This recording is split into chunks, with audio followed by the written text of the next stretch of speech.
I guess we on, right? Yeah. Okay, it's 5:01, I'm sorry. Thomas is presenting remotely, he's online, and then Evan Lewis has some people remote. Got it. Thank you. Okay, it's 5:01. I call this meeting to order.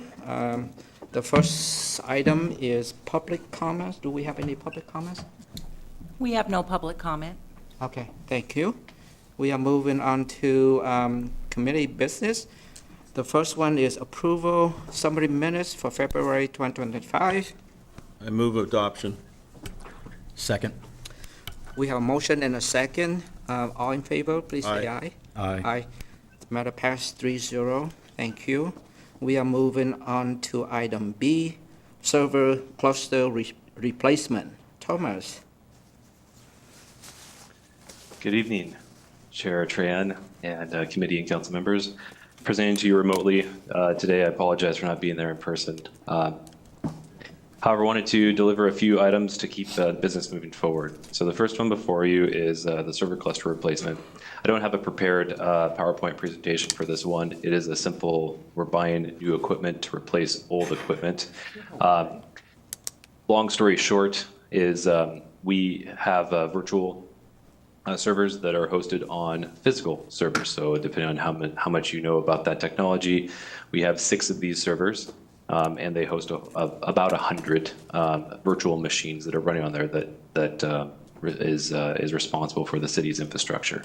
So from email to internet to our user access control, et cetera, it's all runs on that server platform. Those servers were purchased in 2015, 2016, which if you do the math makes them about 9 to 10 years old, which is in computer terms, time for replacement. So we've been doing a study. Technology has changed quite a bit from the way that we have things currently set up. And that technology is evolved, so it took a little bit of time and study to be able to figure out the best course of action for us moving forward. So the solution that is before you for approval tonight is a product called Azure Local, or formerly known as Azure Stack HCI, and it is going to be provided by a company called Data On. Some of our local government agencies utilize it. What this will allow us to do is, number one, the technology has gotten better, faster, and so it will allow us to condense our 6-server cluster down to 3 servers. It will manage all the storage and compute infrastructure. So all of our data will be stored on these new 3 servers. They'll be resilient. So if a cluster node dies or one of those servers dies, the cluster will continue to form as if nothing was to happen. Same thing with if we have a critical memory or hardware failure, hard drive, or I guess they're all solid state now, NVMe chips, that will all still continue to function. The beauty of this platform, Azure Local, is instead of paying another company, some of you may have heard in the news, VMware, that software, when that company was bought by Broadcom, they increased the price quite substantially. And so that being said, we wanted to look for an alternative, something to leverage assets and things that we're already paying for. And we already have an agreement with Microsoft. And as part of the Azure Local, our software assurance on our existing Windows Server licenses will kind of take place and pay for that connection or that management technology. So we're using something that we already have and would need to help make the best bang, get the best bang and best value out of our money for this. So this total cost for the server cluster replacement is not to exceed $246,000. This is including this is 10% over the attached quote that is in the council packet. And due to unforeseen or unknown factors with trade and tariffs, we're kind of at this weird time right now. And so I just want to make sure that I don't have to come back to council and ask for anything else. But for right now, the quote that you receive in the packet is what we're going to be paying. This is off of a state or a Omnia purchasing contract, which is approved for us to purchase off of. And for the most part, the services and everything are turnkey. So if there's any questions I can answer, happy to do that now. Thank you, Thomas. Paul? Yeah, I read through this proposal and I looked at some of the hardware, and there's definitely some upgrades going on right now. One of my questions I have, though, is are we moving to Hyper-V as the infrastructure, or are we already on that? We're already on that. Okay, so there's no changeover on that particular item then? Correct. The significant change is if you're familiar with using SAN storage, we currently have a fiber channel SAN that is using that is storing all of the data, which is separate from the compute. This is now using what's called hyper-converged technology. So it's basically taking the storage and the compute onto a set of compute nodes or servers. All right. And then the second question I have is actually on some of the software. I know we have a financial software upgrade coming pretty soon, and we've actually talked about some integration. I'm going to list a couple pieces of software that I know the city uses, and I would be curious to know if it will be hosted on this, and if not, where it would be hosted. The first piece of software I'd like to know about is Amanda. Is Amanda going to be hosted on this cluster? Yes, Amanda will be hosted on-prem. Okay. And then the mbp.com software? So that's hosted in the cloud. Cloud. Okay, thank you. RecTrack? Hosted on-prem on this cluster. Okay. Class for Dumas Bay. Also hosted on this cluster. Okay. JIS? So GIS is a state product, so that is not under the city's control. It's something that we subscribe to. It's hosted by the state. Gotcha. How about probation? Probation also uses a cloud system for their work. Okay. Two more. Power Time? Also cloud. Okay. And then Laserfish. Laserfish is on-prem. Okay. Those were main questions, so thank you very much. You're welcome. Thank you, Paul. I just have one question. Yes, sir. When I looked at this quote, I thought, it looks like they don't quote sales tax. It's kind of because it's nebulous, you don't know what it's going to be. Is that why it's not on the bid? Let me double check which quote that you got. There was two of them. So there was a zones. It's the zones data on. I thought this was So the one. there's two of them. So there's a data on kind of a build sheet, gets into a lot more technical, the quotations there. That does not have sales tax on it. But if you look at the other item, the secondary attachment from zones, that should have sales tax on it. Okay, so when I look at the invoice from data on, it's got the pricing and then it's sales tax, it's got 0. Yeah. And So data on's the manufacturer of the equipment. So that is their kind of informational. We're purchasing it through Zones off of that contract. Zones is the actual vendor that we're actually Okay, procuring it from. and that's the 20,627 for sales tax, okay. Okay, thank you. You're welcome. Mr. JW? Yeah, you mentioned that about Microsoft, that would be a connection through that rather than our current one, and that there's more connections there. Will that be saving us money on an annual basis, or is it a wash? It's a wash, unfortunately. But that was a consideration because there are other products out there that do exactly what we're doing. And those require an additional piece of software. I was trying to eliminate that because to try and keep costs low and at least making the most use and getting the most value out of what we already purchase and what we already buy. All right, thank you, and I appreciate Paul knowing something about technology, which I absolutely do not. So anyway, thank you. Mr. Dovey? Yeah, I have one other question. What happens to the old hardware? Do we just recycle it, or where's it go? It'll be surplused. So all the servers will be surplused. We do recycle those we work with Public Works to have them have a proper e-cycle team, a company that does that work for us. The storage, I'm considering keeping for the time being, mainly for police cell phone extracts. That's taking a considerable amount of storage that we don't really want to put on the cloud yet. So that still might be there. The storage is a product called Nimble. It's an HP Nimble product. It has about 92 terabytes of usable space on it.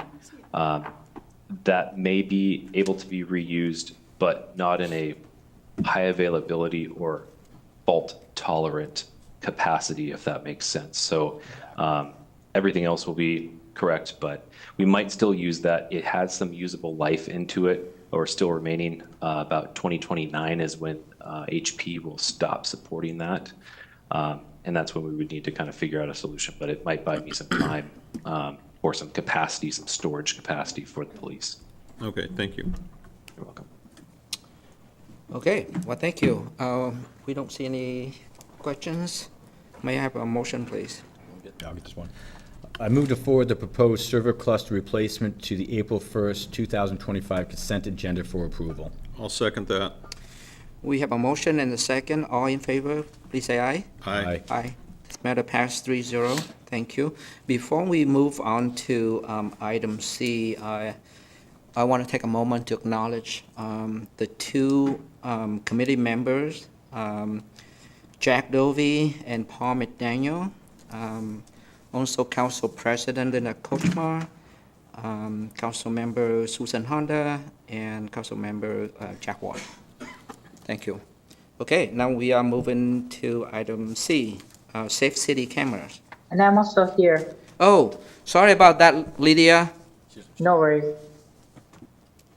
Yeah, I apologize. Councilmember Sefadossim was joined as an attendee, not as a panelist, so she might not have been able to ask questions to the previous motion.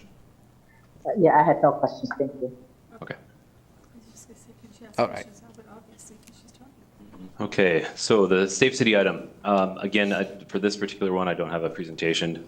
It's fairly simple. In 2020, the city was recipient of a grant from the state. It's part of the legislative asks. We ended up getting $103,000 less a administrative fee of $99,910. This was requested via the mayor's office with help from the legislative representatives, so we're very thankful for that. So due to the changing priorities of COVID and everything else coming out of that, we were not able to spend this money. This money does expire in June of this year, and so I want to make use of it for its intended purpose, which is to purchase Safe City cameras. So working with the mayor and the police chief, we've identified about 13 locations for new cameras.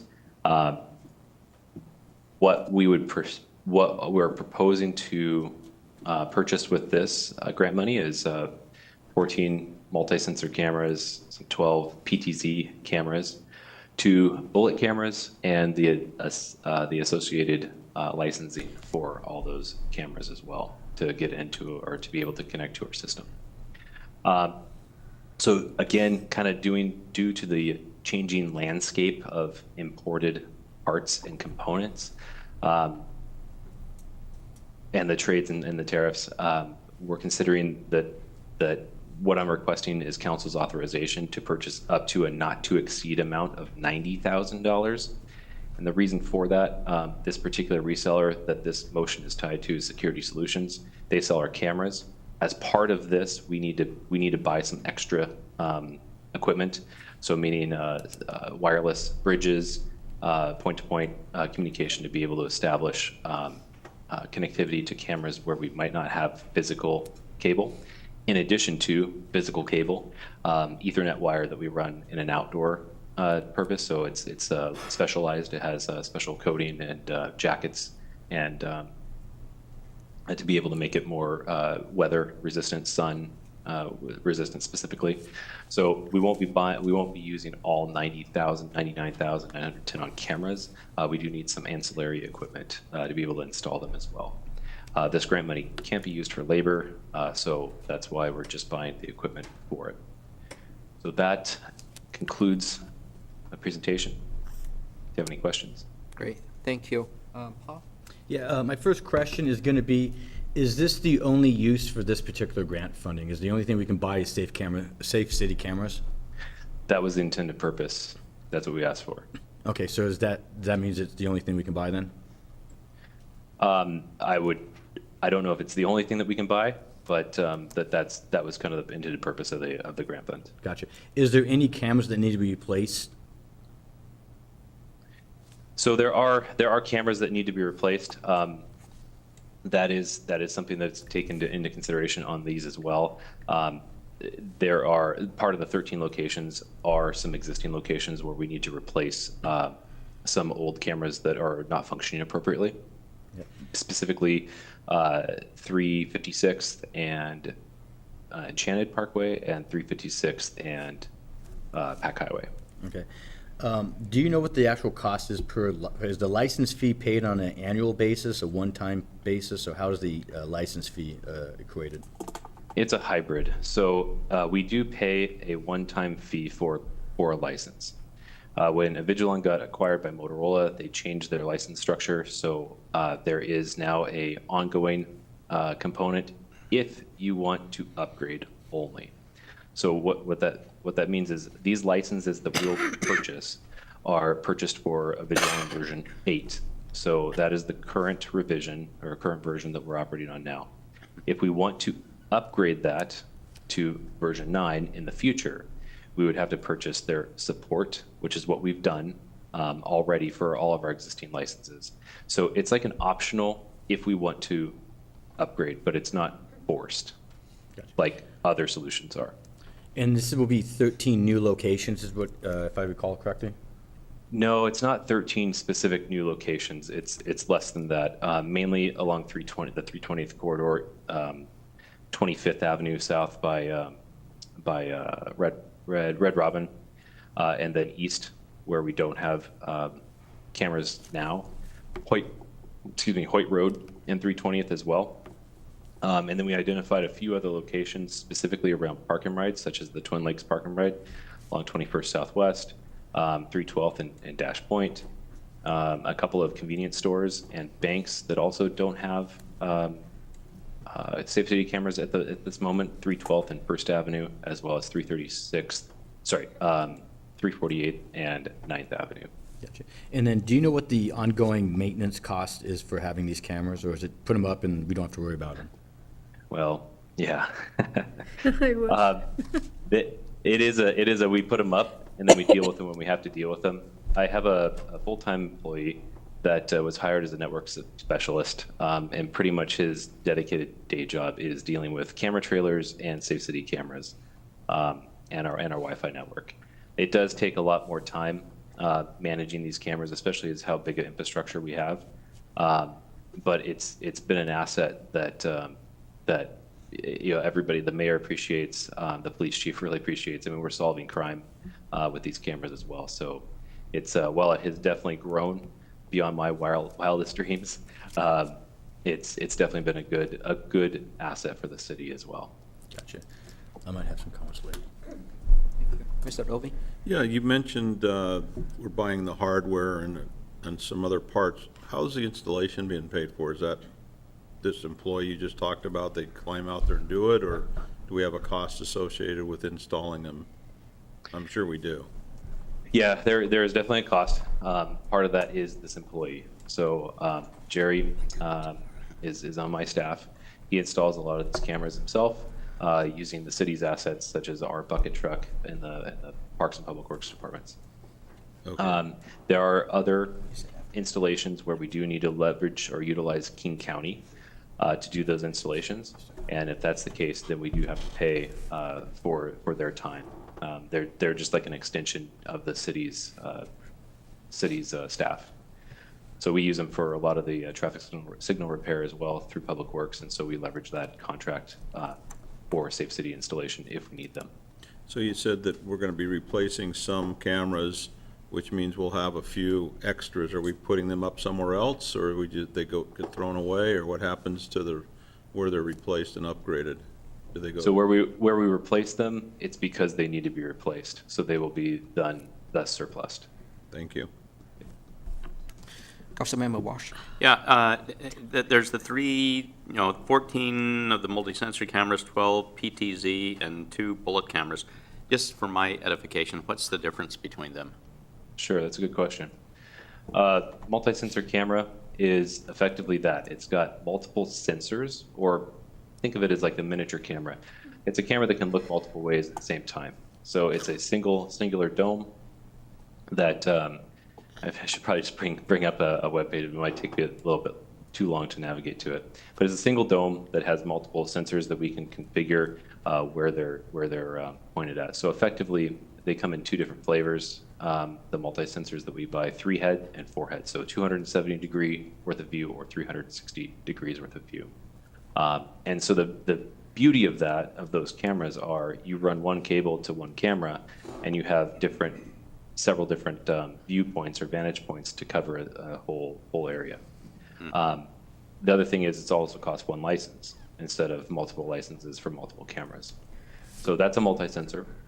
PTZ stands for pan, tilt, zoom. And so you can pan the camera, you can tilt it, and you can zoom in on things.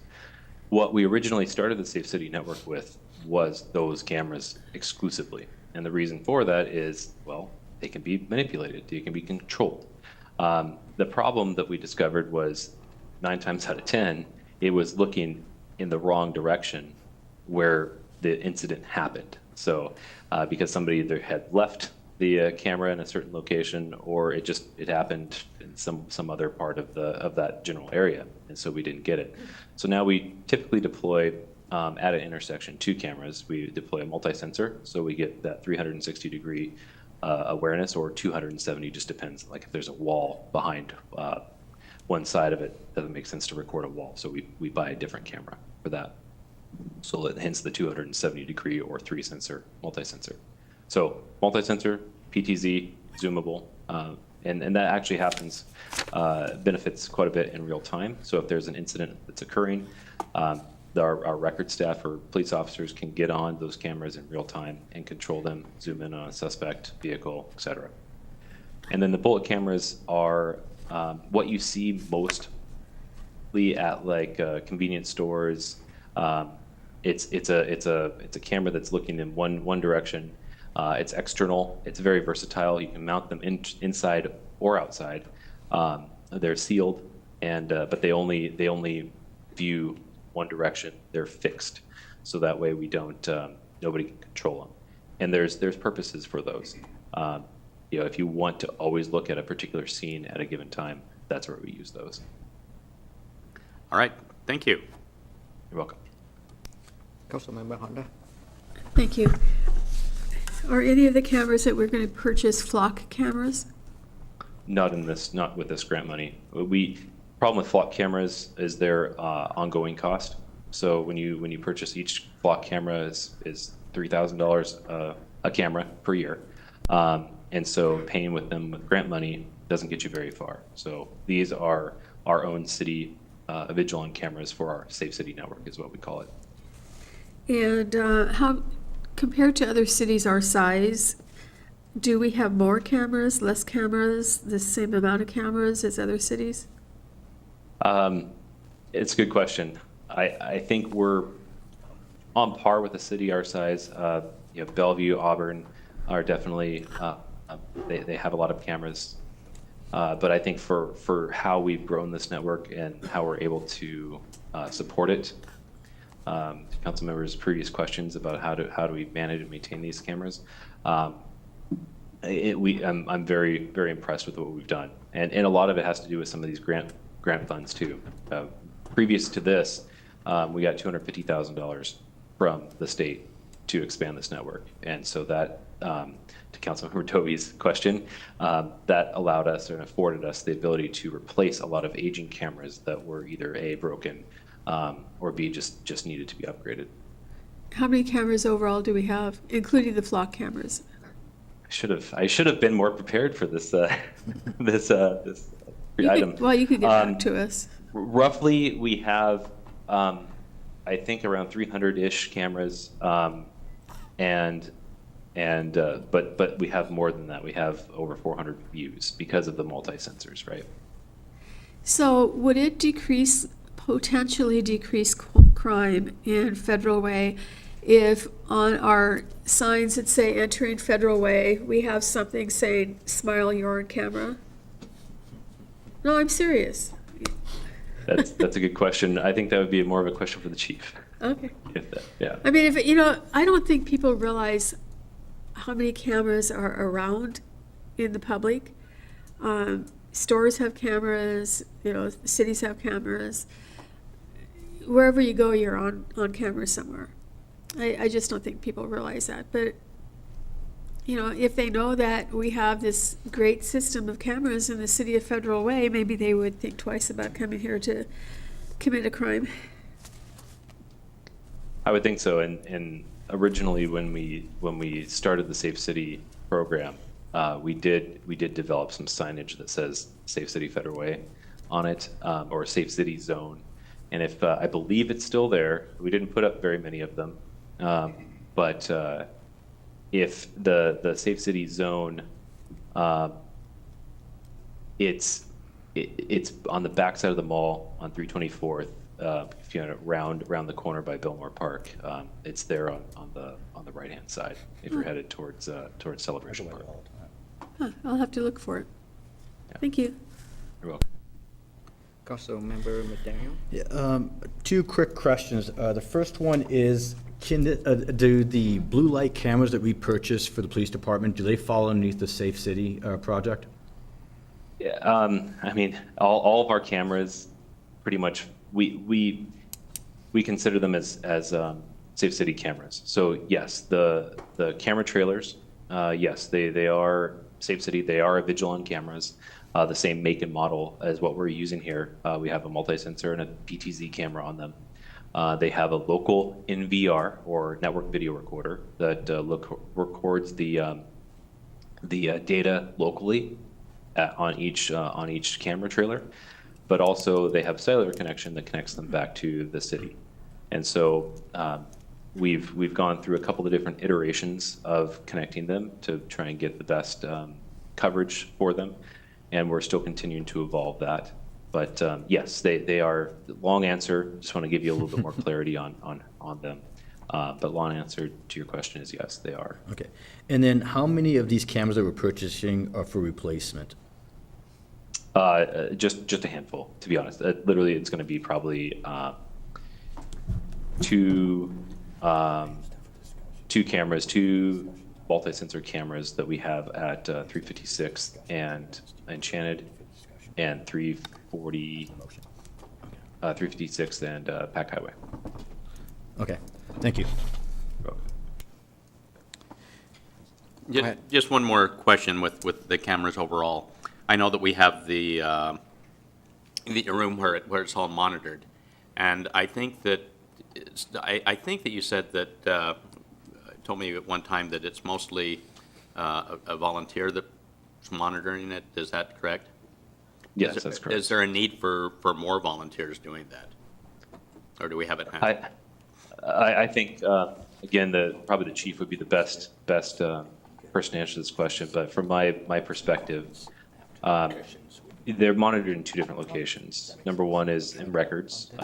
So the records department down in police, they're staffed 24 hours by city personnel, by records police personnel, and they have them up on their displays, which is nothing like the Safe City room per se, with the 6 displays and lots of different camera views up, and they are able to help respond with an event because they have a radio there, right? So if a call comes in on the radio, officer radios, "Hey, I need Safe City," they can easily jump on the cameras and, if there's a PTC camera, zoom in on things in real time.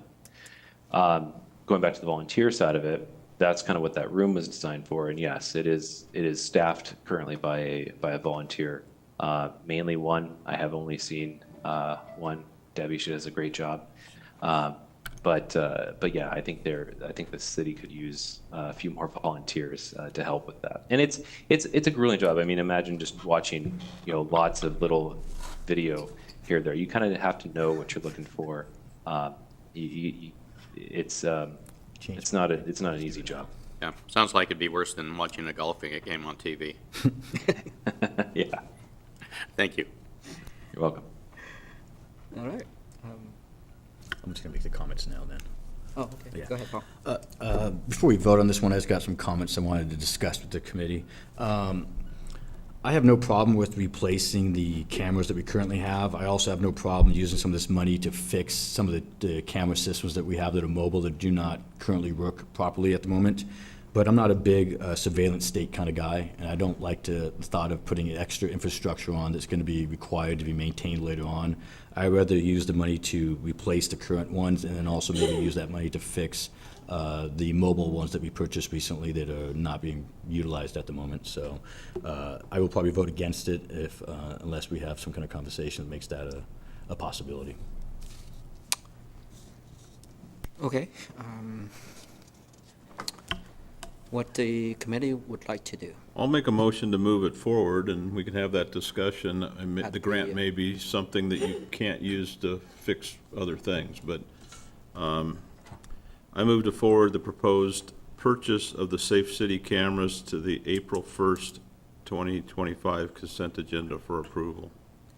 So before we vote on it, my recommendation would be we approved it, and then when we move to the consent agenda, you can pull it off, and then we can have further discussion. I'll nay vote it, but yeah.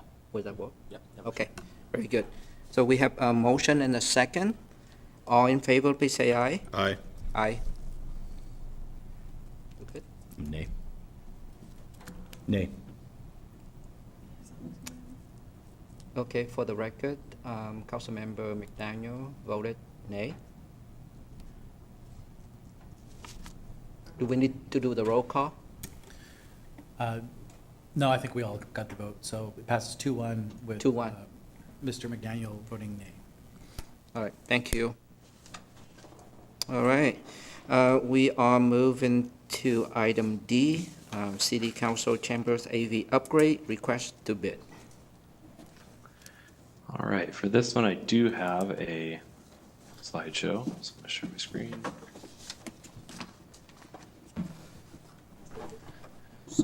Okay, so we can see that, looks like chambers, perfect. So this is a long time coming. City Council Chambers audio video upgrade authorization to bid. So a little bit of history on this one. We've been broadcasting council meetings since the late 1990s. The cameras and control equipment was brought from Old City Hall, so the cameras that you see around the council chambers today, and the associated control equipment were all coming from Old City Hall, and those were purchased in the late 90s. We did do a major refresh in 2004 with the when we moved into new City Hall. That included obviously all the wiring because it was new to this building. Included the displays that are in front of council right now at the dais. Included some large monitors, not the flat screens that we have around the room now, but it included some large displays, CRT style, big boxes. Included new microphones and included new switching equipment, meaning from one camera to the other, it has a big switcher. You can push buttons to queue up new cameras. Included a lower third, so quite a bit, plus new speakers, audio mixing equipment. So quite a bit was refreshed in 2004, which we also did a VHS, because at the time, in 2004, we were still recording council meetings to VHS tape. We switched that to digital recording around 2006. And in the mid-2010s, we did have an audio mixer problem, and so we refreshed that with new equipment at that time and amplifiers as well. So the challenges since day one in this council has been lighting. I know that several council members over the years have vocalized their disdain for the lighting that we have up there. The old tech is failing. We've had to use eBay for parts because it's just too old to buy new stuff in certain instances. It's harder to integrate to new systems. Scheduling the TV broadcast is challenging at best. Think of a multi-tabbed Excel spreadsheet that you're slowly dragging and dropping things into a given set of lines. It's very, very challenging, time-consuming, error-prone. Accessibility, so better assisted listening devices that are out there than the ones that we have. And Overall, as most of you know, technology has changed, especially the high definition, the advent of high definition. So with all those challenges being a problem, we embarked on a study. And it was last year. We worked on it with AvidX. It's a company that's on the state contract. And so we had retained them in a professional services agreement to come through and take a look at all of our systems. What we want is something in the future, and they came up with a proposal. And so that proposal includes a project scope that includes all the lighting in council chambers, not just the studio lights, but everything. And the reason for that is it'll all be controlled by this system, by a new system. And it's all, a lot of this stuff is still fluorescent. And we have multiple different color temperatures within council chambers. And as an overall medium room, council chambers is very dark and dim. And so when you're trying to use it with a larger audience on a darker day, the lighting output is not enough for a normal meeting as well. So lighting is a big component of this, several $100,000 component of this project. But it is very necessary. In addition, the lighting the studio lighting will be changed location-wise. It's too low in your field of view, so if you look out from council chamber dais to the back of the room, you still see the lights, and you're not really supposed to. So they need to be moved up, and so those lights would then be proposed to be located in the soffit that is above, not on the ceiling grid.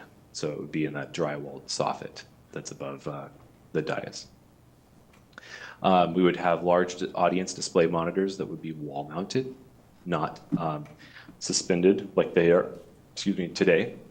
So them being suspended today creates a little bit of a hazard when taller people are walking in and around them. So they'll be wall mounted. They'll be 98 inches is what we're specing. The dais will have touchscreen monitors, and the reason for this is they will integrate with the AgendaLink software. And that will be really cool to do voting on as well. And so that is forthcoming. Replacement of all the cameras, and so they will all be 4K and HD capable. And there'll be more of them than what we have now for better shots of the chamber. Better shots that we have a better dedicated audience view, better for the city administrator, city attorney, and city clerk positions as well. They'll have a new video production switcher and broadcast recording and playback server. So all of the digital video stuff that we're sourcing parts off of eBay for, that'll all be replaced with something new and modern. Yes, it is a server. And so anything that you start integrating in technology, it will have a life cycle for it. So that is something to consider. Full integration with Zoom and Teams, just kind of like what we are today, only just more modern and better than the cobbled together solution that we have today. New audio system, including a mixer of microphone speakers. We'll have more speakers. It'll be more zones. It'll be easier to control, less issues with feedback. And so the more speakers you add into a space, the easier it is to control, and the easier it's going to be for the audience to hear what they need. And then assisted listening.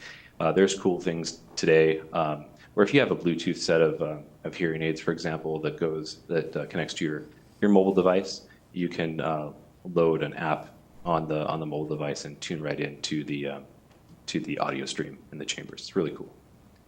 And then we'll have a rear display in chambers as well, is what we're speccing with this. So on the broadcast booth or the GAC room back there, there'll be a big display on the wall where you'll be able to see the same content that you're seeing now.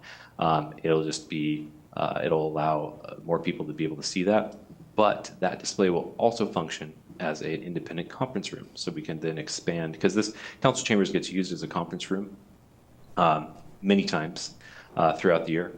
And so having that additional functionality for remote meetings and whatnot would, just like what we have in Hylabos, for example, will exist back there. But it'll be uniformly integrated into the system. Hylabos room will continue to be an overflow room. Will not be broadcasting over or out of that room. We talked with the mayor about this, and the cost, benefit, and usability of that room is just not conducive, especially when you start adding in the lighting component and the additional cameras and just the angles. That room has just never been ideal. Council chambers is still the best when it comes to broadcasting rooms out of. So that will continue to be an overflow room. The Patrick Marr room / the Emergency Operations Center, or EOC, will be integrated as an overflow room, but we would also integrate the new EOC equipment that was ordered via Kevin Pelly, and he's able to get a grant for some additional equipment. So this would tie all that together. And then finally, we'd have a lobby digital signage display, is what's proposed. So it would be out in the lobby, and we can run advertisements and stuff on a rotation as well. So it various different digital content, something that other cities have that would be kind of cool for us too as well.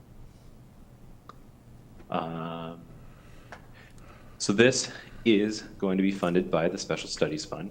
So it's Fund 107. It's that fund revenue source is from the Comcast Public Education Government, or PEG funds. It's restricted for capital. Approximate fund balance when I put together this staff report for you is just over $1 million. And the engineering estimate for this particular project right now is about $750. That adds a little bit of cushion there. I think it came out to about 6 and some change. And so again, we have to bid this, and then with the timeline, we have to review the bids, we have to enter into a contract, have to bring it back through council for approval. So there's a lot more steps to this. That time does change, and so the cost might increase again depending on what's going on. So our engineering estimate is about $750,000, and that's what I will be putting into the budget request, or the budget amendment in April, for council approval as well. So at least we'll have the funding source appropriated. So that's all I have for council. Again, this is an authorization to bid only. We're putting together the project scope, but as soon as that is done, we're going to issue that out. But that's exactly what we'll be including. So open to answer any questions. Great, thank you, Thomas. Councilmember McDaniel? My question is, the term engineering, what does that encompass? That $750,000, is that the full project, or is that just a certain part of the project? Currently, that's the full project with the lighting, with everything. So as Avidex expected, recommended, that's what they kind of came up together with their design. So again, from lighting, from electrical, from everything that they would need to be able to soup to nuts, a commission to sit from where we are today, the demo of the existing equipment, and bringing them, the contractor coming in, installing the equipment, commissioning it. That'll all be within the 750. The one thing, just so that council's fully aware, that is not included in that part of this is some parks facilities labor, and probably some additional supplies to do some patching of drywall and whatnot in the council chambers. And the fabric on the back wall behind the dais is going to be a little bit challenging. So we're going to have to improvise on some of that stuff. So Parks and Facilities was part of this project from the beginning, so they were able to voice their opinion, and they know what we need. All right, thank you. Mr. Dovey? Yeah, the PEG fund, you said this is coming out of, what can that money be used for? Or, I've never heard of that fund before. Yeah, so we've had the fund ever since we've had a Comcast franchise, as far as I know. And that is, in the franchise agreement, the language is vague. It has to do with public, government, or educational access, capital. So it can't be used for personnel. It can be used for anything related to the technology, related around the public government educational access for the cable system. And so we've purchased, video editing computers with it. We've purchased monitors with it. We purchased various technology with it. So again, it's a little bit generic, vague, the language, but largely that's the spirit, is anything to do with that public government educational access. Obviously specifically with the television or Comcast. So I heard you say, excuse me, you mentioned have to do with cable. So this fund couldn't be used to put digital signs in, the community center, for example. Is it all about technology for broadcasting what happens at City Hall and things like that? Is that correct? I mean, there could be an argument there. And again, I think this would be something that we'd want to just make sure with the city attorney that, the spirit of what we're trying to do matches kind of that language. But, a lot of times Comcast is like, well, if you broadcast council meetings to that display signage, for example, you can do it, So there's a little bit of gray area there. Okay. Well, I was just trying to make sure I understood that this really can only be used for this type of activity. It can't be used for buying a car somewhere. Correct. Okay, thank you. Mr. Walsh? I think that the city attorney was Oh, going to make just a I was comment on. mentioned, I agree with Thomas. As I understand it, we've talked a lot about this in our negotiations with Comcast. We've been in negotiations with them for a while for the new franchise, and they've expressed it as the infrastructure needed to transmit the channel 20. So anything that's tied to that, we could justify probably, but it's pretty narrow. Okay. Thank you. So my original question is if the bid comes back and it is out of line, would we be able to pick and choose the components of it that we wanted to implement? Yeah, so the idea that I had with this, the next steps would be, we'd finish the spec, we'd go put out to bid as soon as we can, as soon as it's possible, which I hope is April. That's my target date. Review all the components, all the bids that came back, and then if they're within line, great. If they're not, then maybe create an option A, option B, and that's how we're actually going to design the spec as well. And so the council chambers obviously is the highest priority of everything, and so that will be its own project component, and then secondly would be the Hylabos room. Third would be the Patrick Mar EOC, and then finally would be that the lobby display. So those will be each individual bid items, and so it would make it a little bit easier for us to pick and choose if we needed to eliminate some items. And then would the council chamber be out of commission for a while? Yes, it will. There's no way around it. They're going to have to rip and replace all the wiring infrastructure, the lighting infrastructure. It's going to be a big job. It's 2 months. 2 months by the time they start construction, the time that we could have a functioning council chamber or council meeting in there. Yes. So is there a plan for, what's the plan for? Yeah, so when I was working with the city administrator and the mayor, we had talked about this, and he would be supportive of doing remote meetings for this.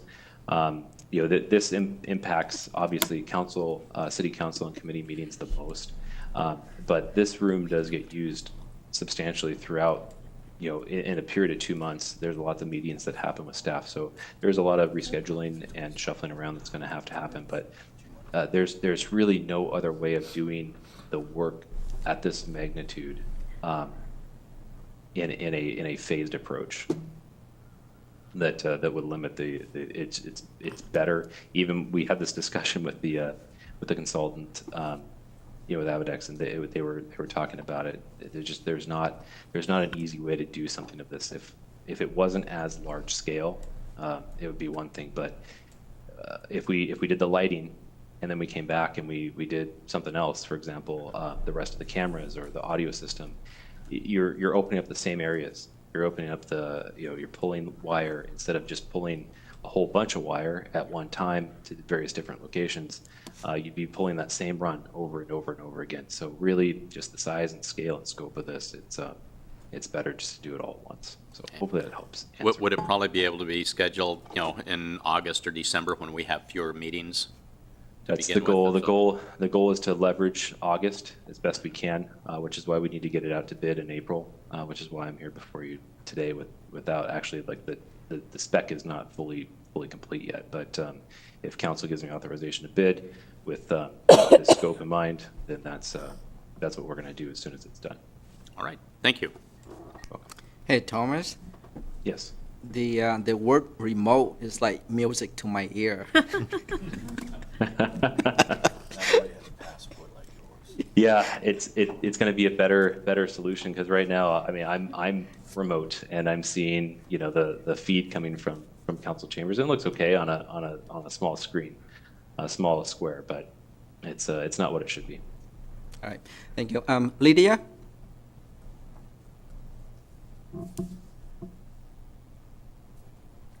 Thank you, Chair. So back to the funds. My question is, could this be used to serve low-income families with school-age children who need computers or who need internet access for education? That's a good question. PEG funding, I would probably have to see what's been done in the past to kind of use existing. Again, like I say, it's kind of gray, and so you could say, hey, look, this is educational access, right? I think the spirit of what was set out in the franchise is related to this particular item, which is broadcasting council meetings, or as much as broadcasting school board meetings, being able to provide that access for families, for the community, for the public, to access this content. That's really the spirit of it. Not so much like individual access for internet access for free and reduced lunch or those type of families, but not to say that it can't be. Just keep in mind that we've been saving up this money for over 20 years, and we've done little things with it, but not big things, and so it's gonna be depleted. And the other thing is, keep in mind that the funding source is Comcast customers within Federal Way that pay for TV. So if you have a Comcast internet only plan like I do at home, I don't subscribe to TV, I'm not paying into this fund. So it's only a small subset, and it's at 25 cents, I think. Steve might know specifically, but I think it might be 25 cents per subscriber per month. It's very, very small. And so if we using this much money of it, it's gonna make a dent in it. Yeah, I was just curious. And also, would that include Channel 21? Sorry, would it include Channel 21? Channel 21. That's what this is about, yeah.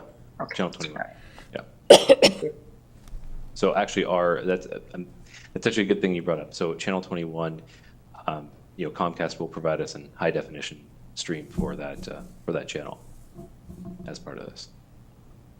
Councilmember Honda? Thank you. Steve, how much money is put into this fund per year?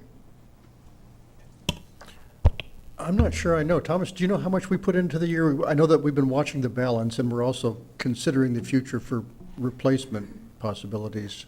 And I've got the budget right here, but I don't have it. Thomas, Okay. do you happen to know? I know that it's probably less than 50 or 60,000 a year. Yeah, we've been saving up, yeah. If I had to venture to guess, I don't know right off the top of my head. I apologize.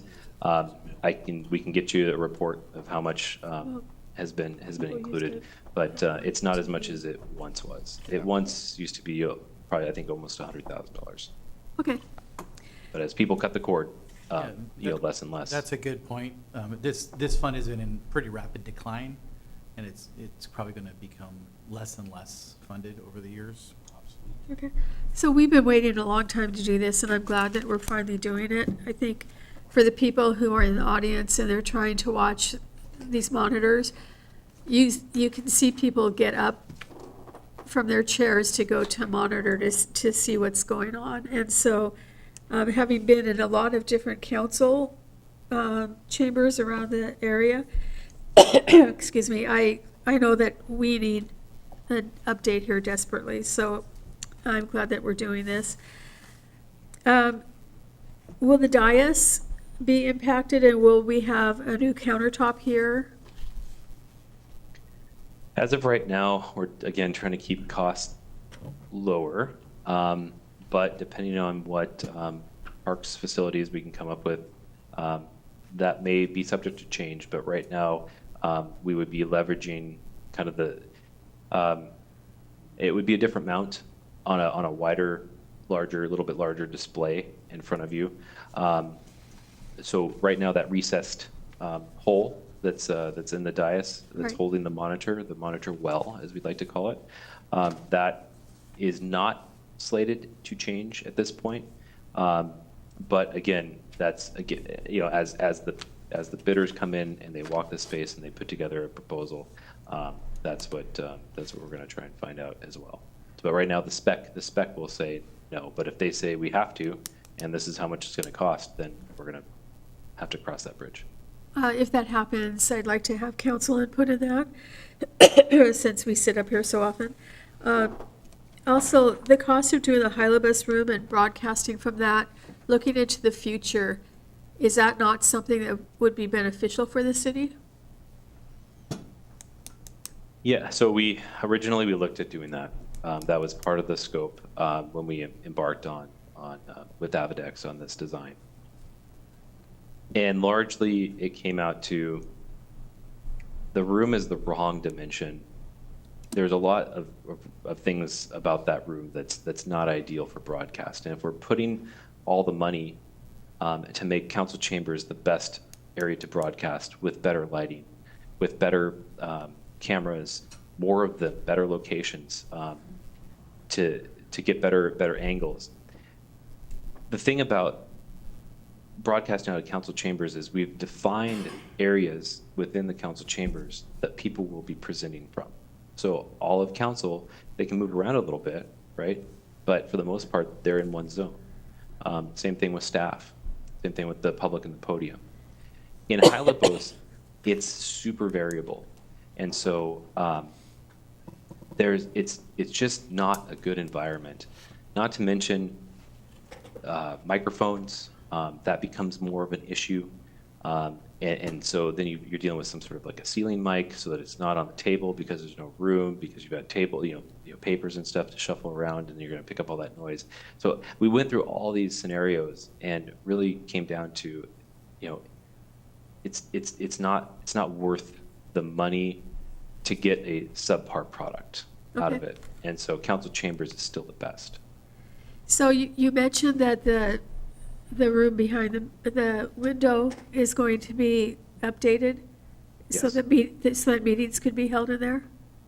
Is that what Oh, you no, said? no. So that room is going to be upgraded because all the equipment is housed in that room. Oh, okay. So all the recording and it's the display that will be mounted on the exterior of that room. So on the part that you're facing is got the glass. Right. But then on the other one with the door, that will have the monitor on it. And so Okay. what other departments use when they book the city Right. council chambers for a meeting is they use that table in the back. And then this will allow them the ability to share content and have conduct a normal meeting just like any of our other conference rooms. And for hearing impaired folks, how will this work for that? I know we have, or we used to have those earphones that people used if they were hearing impaired. Would that We still do. still be available? And would that work with the new system? Yes, so we will be largely getting rid of the system that we have today. There are better modern ones that are out there without the use. We'll still have the optional optional body packs that people can wear. Those will be the receivers, all right, that will tune into our system if they don't have their own device. But a lot of times, like my father, for example, wears hearing aids, and he's got Bluetooth connection to his phone, So that's how he hears phone calls. And so similar approach would be allowing the technology to evolve so that they could download an app. So we could have like a QR code, for example. They would download an app and they'd be able to tune in immediately to our audio stream that would be on their cell phone, and it would stream Bluetooth to their to their hearing aids. And so it's a lot more discreet. It's easier, and a lot of times people enjoy that much more. So I didn't know the technology was out there, and Avidex said part of this process that said, oh yeah, there's way better assisted listening. So we are required to have assisted listening by code, and so the ADA Act. So we do still need to have that, and we want to take that to the next level to help people, give them a little bit better options. Okay, thank you. You're welcome. Mr. Duffy? Yeah, Thomas, I have a couple questions. One, the recommendation of going virtual is like not a very good no starter for me. I think we should go to the community center and use the rooms over there and have temporary meetings. I think we get a lot more done sitting together and talking. So I understand we got to be down 2 months or whatever it is, but I would look for a place we could go instead of go on virtual personally. And it sounds to me like this fund is only really for these type of projects. You know, you probably have a little bit of leeway, but when we have $1 million that keeps getting built a little bit at a time, why wouldn't we spend it all and just make the whole system better? Get rid of the dais, make it real high-tech, go back to that room and make it part of the building and move that room over to the Hylibus room, and, I mean, really look at this like a big project instead of just an upgrade. I mean, could we do more than what you're proposing? Well, the balance between 750 and $1 million isn't much. And, Well, it's $250,000, it's walking around money. It is walking around money. There's no doubt about that. But when it comes to construction and changing a lot of things, it adds up fast. Yeah, I know. And so if that's the direction the council would like to go, then we can look at a different option. We can expand the scope of this. It's going to, I guess, further delay the project a little bit, but we've waited this long. Okay, well, I think back when we did the community center, we were only gonna have 2 gyms, and then we decided to do 3, and if we'd only done 2, we would have had a disaster in the long run instead of have a place that everybody wants to be at. So, if we're gonna spend the money, we should at least go big and decide not to do it, in my opinion. Maybe nobody else up here thinks that way, but I think we should look a little bigger than just what we're doing. And the other question I have is, what's the life expectancy of this new system? So we asked that question specifically to Avidex because, again, this money is not growing like it used to. It's not going to grow. It's a one-time shot. Yep. So again, it's a lot of it is all technology. These cameras that we have right now are going to be IP cameras. They're not going to be the cameras that you see analog.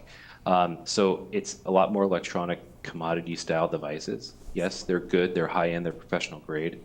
But ultimately, they're saying expect 10 years. Expect Okay. 10 years out of a lot of this stuff. And then you're going to start needing to replace things. The reason I asked the question, there's always been talk about, oh, we're going to move City Hall someday. But we do this, we're pretty much locking ourselves in for $750 to $1 million in 10 years in this building, would be my guess. And Potentially. just like the previous City Hall move, when we moved from old City Hall to new City Hall, we did bring some of that stuff over. Again, if we have a server and some mixers and that kind of stuff, that's all still really good and current technology. We could bring those with us, like what we did with we brought the VHS recorders over from Old City Hall. We're not using them anymore. We brought the cameras from Old City Hall, but a lot of the other stuff, was an upgrade, and so we used the project as an upgrade. And so you could look at it like that. Obviously, the lighting, it's kind of a sunk cost in that. Yes, you could still use the LED drivers, but you'd probably want more of them, and they'd already have however many hundreds or thousands of hours on them by that point. So yeah, some of the stuff could still be, forklift up and move over to a new building, a new city hall. But yes, there is some that will be sunk and that is locked into this room. Thank you. And if I could piggyback on that, Thomas, this is Steve. You and I were talking about the remaining balance in the neighborhood of 300,000. And because the revenue coming into this fund is declining, I think one of the things we talked about was to kind of hold back a couple $100,000 because we may need it for contingency or replacement further in the future. And I think Thomas is looking farther ahead, in a perpetual replacement. It takes a long time to save another $1 million. Thomas, was that right?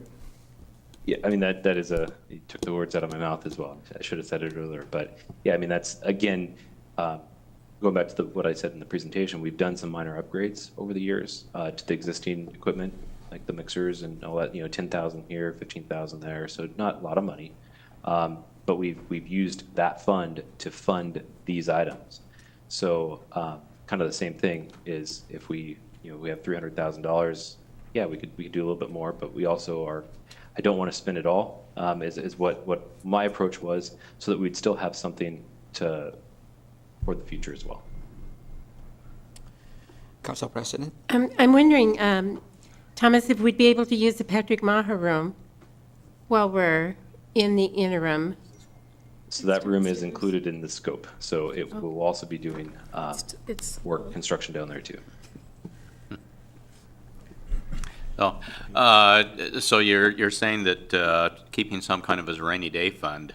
But speaking of that, with the roof on here, I mean, it would really interfere with the broadcasting if it were leaking down here. And it almost seems like that, I think I know the answer to this question, but it almost seems like that at least the portion of the roof over here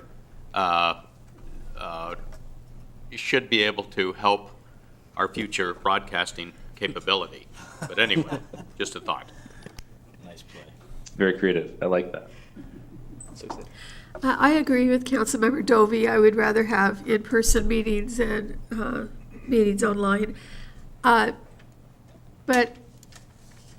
I'm wondering, if we were to spend a little bit more money, could we move the room where you put all the technology into maybe where the closet is over here and have seating, more seating back there for people so that we don't have to have an overfull room? Because as we grow as a city, hopefully more people will attend council meetings. And as there are some times when we have, people standing 2 or 3 in line in the back of the room here.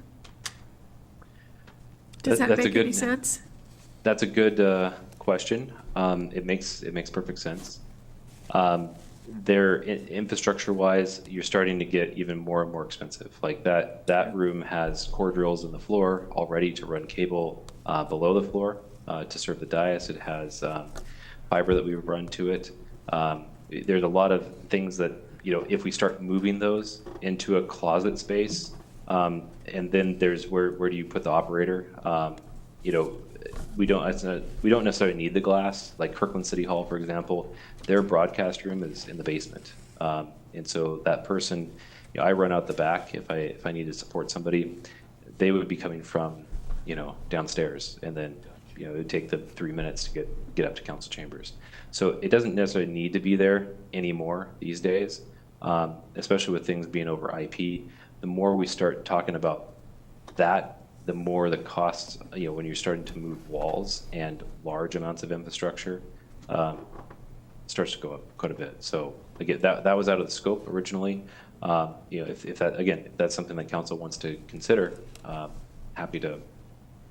Well, happy to go back. instead of spending millions of dollars to build a downtown city hall, if we could keep this space up to date and more available in the future, we wouldn't have to spend the millions to move downtown. That's all. I was just thinking of the future. Thank you.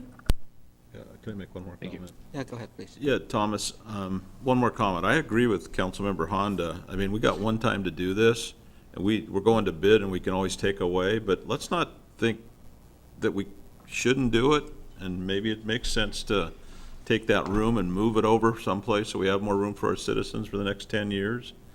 I mean, all we have to do is say no if we can't afford it or don't have the willpower to spend the money, but let's not, I would hate to see that we cut our thoughts because we're trying to save $50,000 or $100,000 when you have 250 in there. You say, I want to save for a rainy day, but, maybe that rainy day is 9 years off and you don't need all 250 sitting in there and you should go big. I mean, that's just my opinion. I'd rather say, no, we can't afford it or do it than not have the option to think about it. Okay, so if council's direction, between now, do you want me to come back to committee with, I want to move this thing forward so you can get started, Yeah, but can we let's not think small. Let's at least think far forward if we can, further than you have. You've done a great job, in my opinion. And this is, I'm tired, I wear hearing aids, so I know what it is. And I got this little computer that you finally fix so we can see things. But we need to upgrade our game. And so let's make sure we've gone as far as we can. so with the bid spec, by adding that even an option, we can do that. It will take some engineering approach because we got to check, again, now we're starting to do into, wall construction, not just, desks. So I'll have to involve parks facilities and explore that before we can even go out to bid. So let me, can I follow up with, does it make sense that you move forward? I think we should move forward. Let's vote on it right now and Yeah, get to work. Before we vote, I just want to make a Oh, comment sorry. that I can understand the desire from some of the council members for us to, spend more money and make it big on this project. I completely understand that, but I want to caution us that, like Thomas explained it, the reason he want to hold back the money is because there will be some unforeseen issue in the future that needed this money so that he can address whatever that he need to address at that time. Another thing that we should be concerned is the fact that, and Steve can correct me, the economy is not going well, okay, right now, and perhaps in the future, which means that our sales tax is not gonna be great. Okay, so we need to factor that in. So personally, yes, I want to go big, but at the same time, I have to be very, very careful of what can we afford and what is a priority, because the roof needs to be fixed, right? I mean, there's a ton of things in City Hall that we need to address.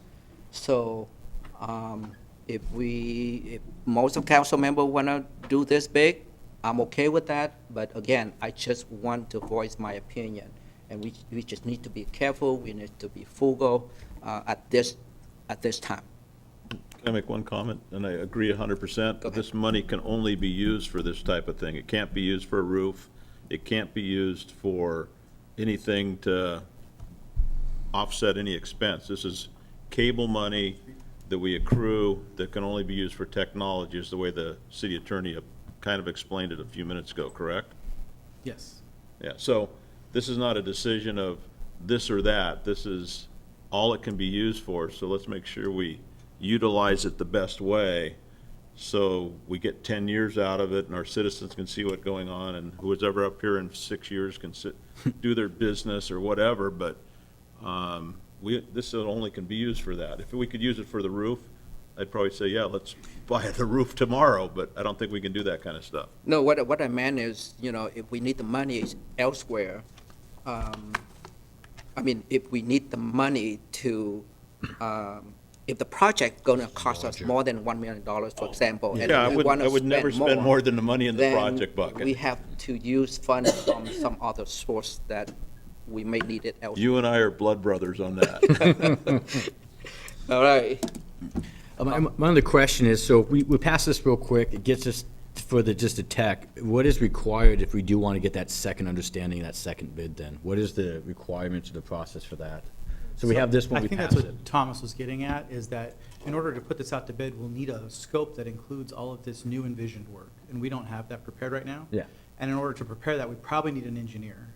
Okay. So I wanted to pipe up a little bit when we're talking about reconfiguring this room. I've been in a ton of meetings in this room, we all have, but I'm not sure if you've all been in that closet. It's not empty space, we use it, it's full of chairs.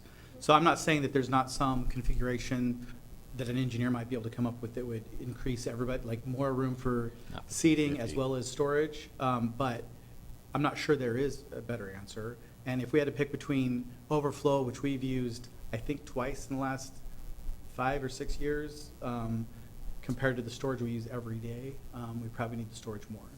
But as to your question, as far as timing, there is no way to expand the scope of this without delaying it somewhat. So just keep that in mind. So we just make a motion? Yeah. All right. I move to forward the proposed authorization to bid for the City Council Chamber AV upgrade to the April 1st, 2025 consent agenda for approval. Second. We have a motion and second. All in favor, please say aye. Aye. Aye. This matter passed 3-0. Thank you. Good discussion. Thank you. Thank you, Council. Thank you, Thomas.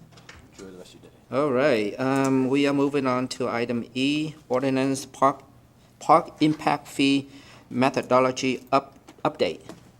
Mr. Lewis.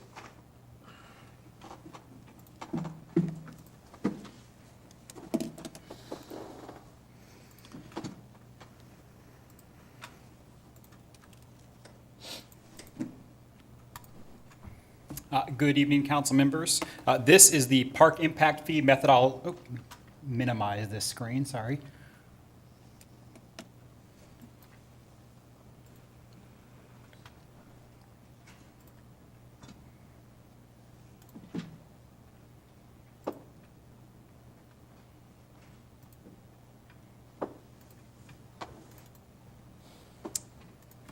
It's not functioning like normal. Give me 1 second here.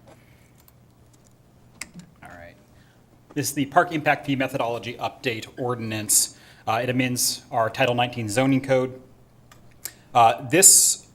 The next agenda item is actually the resolution that amends the fee schedule consistent with this Park Impact Fee Methodology Update. This presentation consolidates most of the issues that would be covered under both the ordinance agenda item and the resolution agenda item. They're so interconnected that it's probably inevitable a lot of questions would come up on both, so it's best to consolidate those. The policy question is, should City Council amend Federal Way Revised Code Title 19 to amend the methodology for calculating the park impact fee? As background, the City Council adopted its first park impact fee in 2023 as a new chapter of our zoning code, Chapter 1992.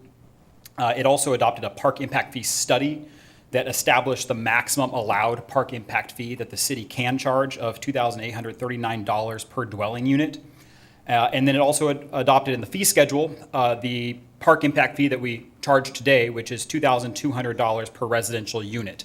So that is about 78% of the maximum allowed park impact fee that we could charge.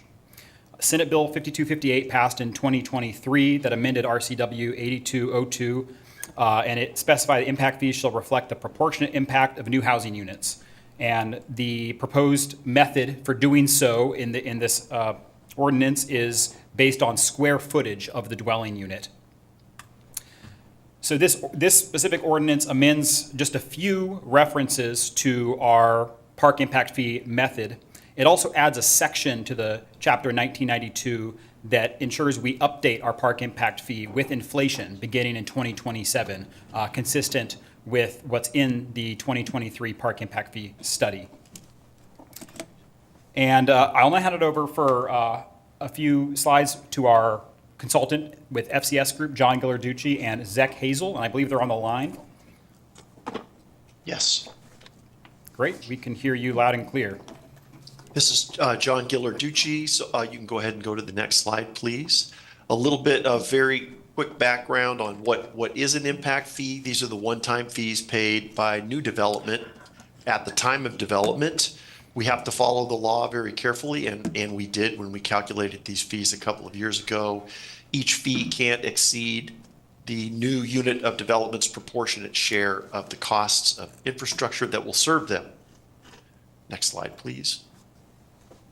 So these are the legal changes that Evan referenced. There's actually two. That first one on top requires that impact fees now be scaled in such a way that smaller dwelling units or housing units pay a proportionally lower impact fee. And that scaling can be based on square footage, number of bedrooms, or trips generated. For parks, really the only relevant options are square footage and number of bedrooms, and we're recommending that the city move to a square footage based scaling approach.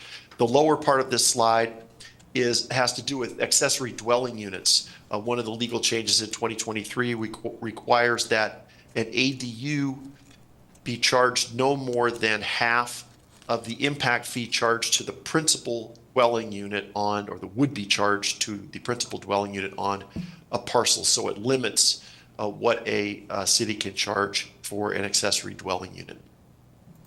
Next slide, thanks. So we base our scaling approach on this data from the US Census Bureau. And what this shows is the correlation between the number of occupants and the size of the dwelling unit on average. Interestingly, that correlation flattens out as you reach about 3,000, a little more than 3,000 square feet in the city of Federal Way. So that will allow us to set a ceiling on the amount of the impact fee, because again, we can't with any confidence say that larger dwelling units over that size will actually add additional occupants.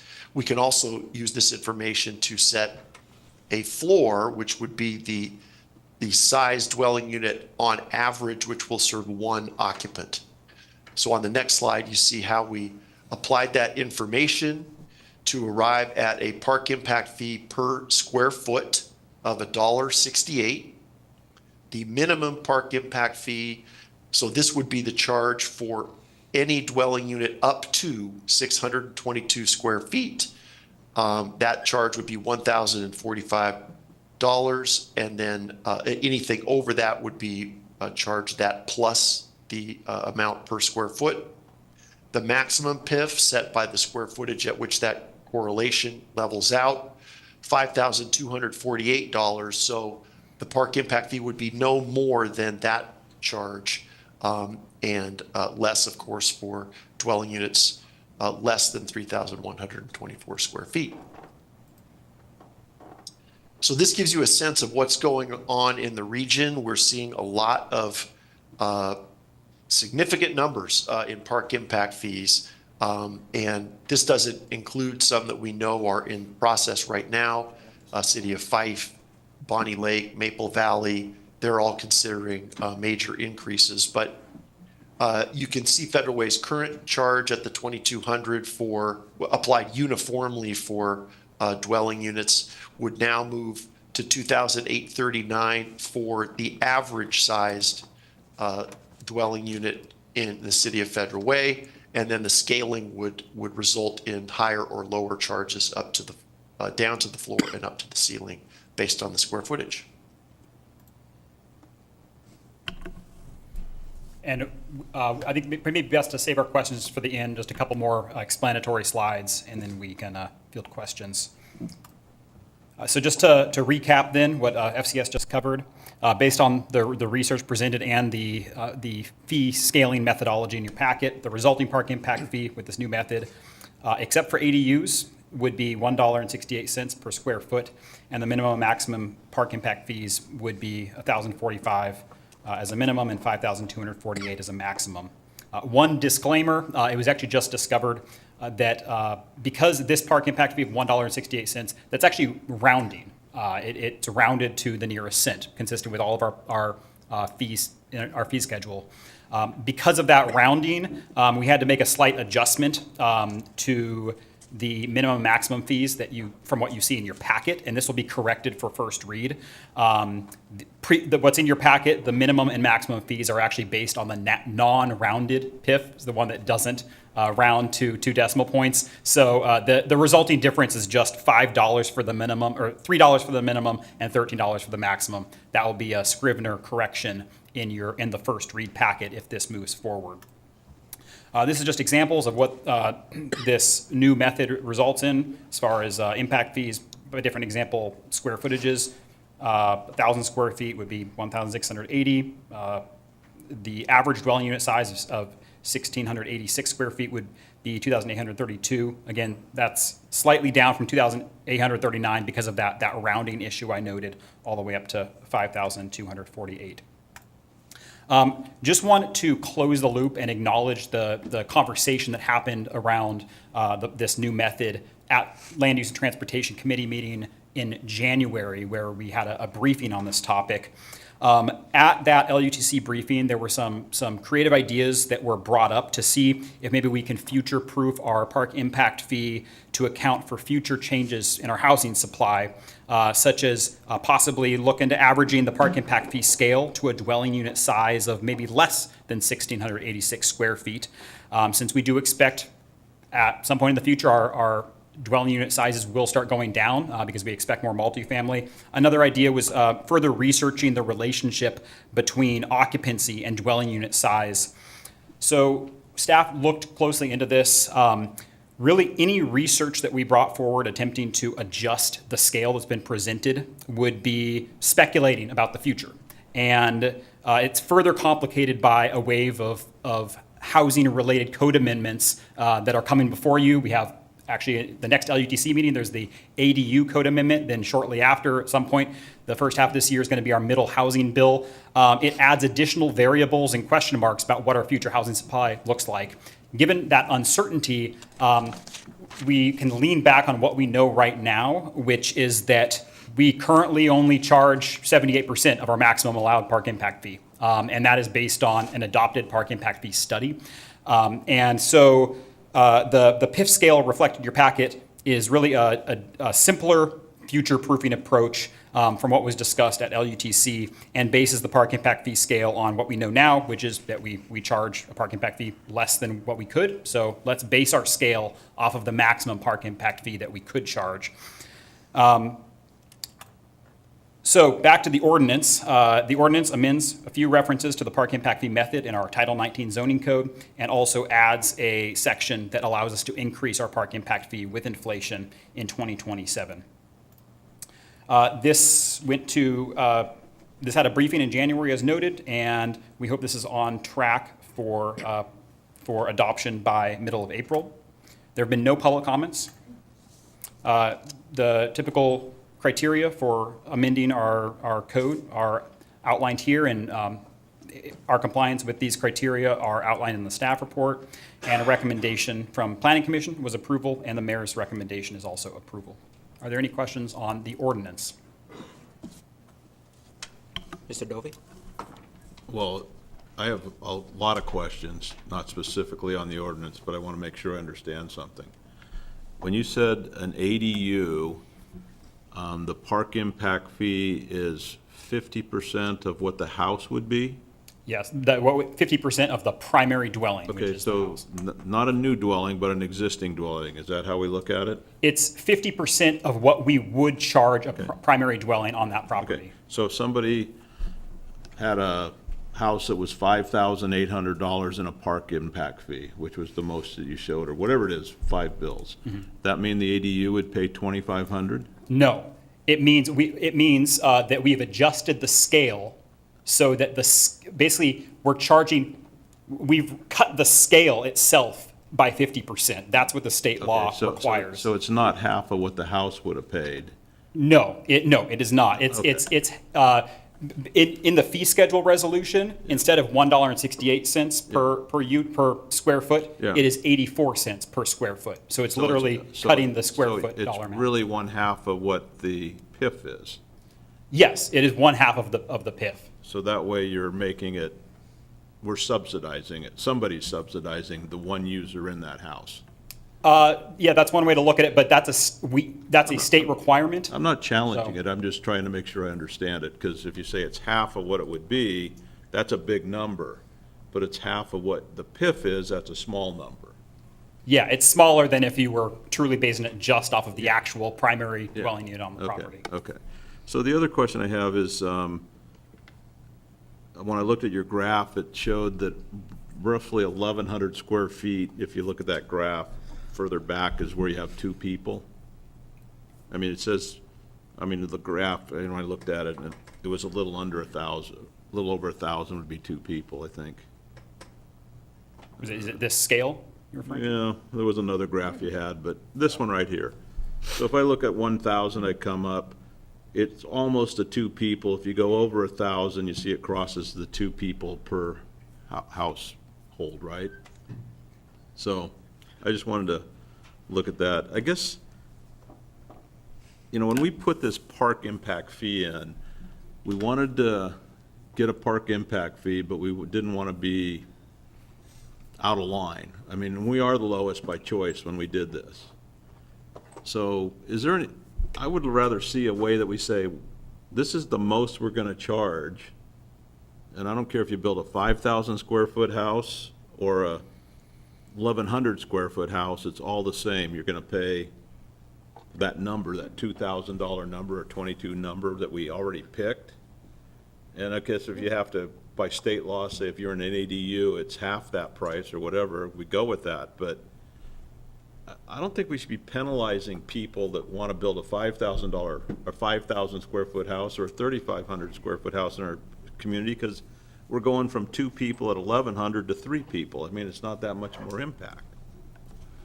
Am I missing something? Well, the state law says it has to be proportionate with the impact of development, and so proportionately, up to a point, larger equals more impact. But does FCS, John or Zach, do you want to weigh in on that? I mean, concern? I guess the question Yeah. is, can we take it to that point and just say that's our cap? Why do we have to keep raising it for the bigger house, even when you're only talking one person or a half a person? There's not going to be that much more impact.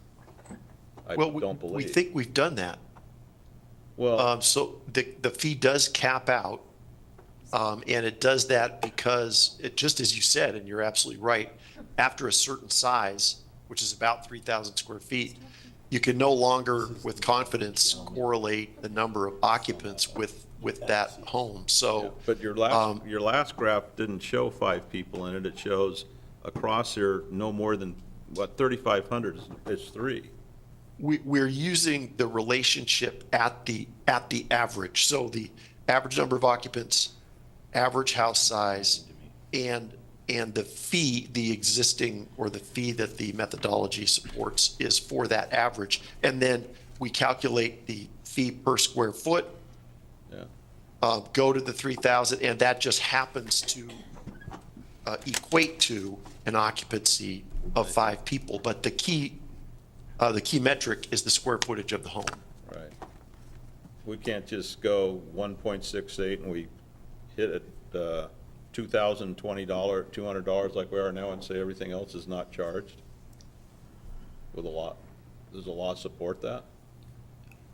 Well, what the law says is that you have to scale it such that the impact is proportionate on smaller dwelling units. And they give us 2 options basically to use to develop that proportionate fee, and that is square footage and number of bedrooms.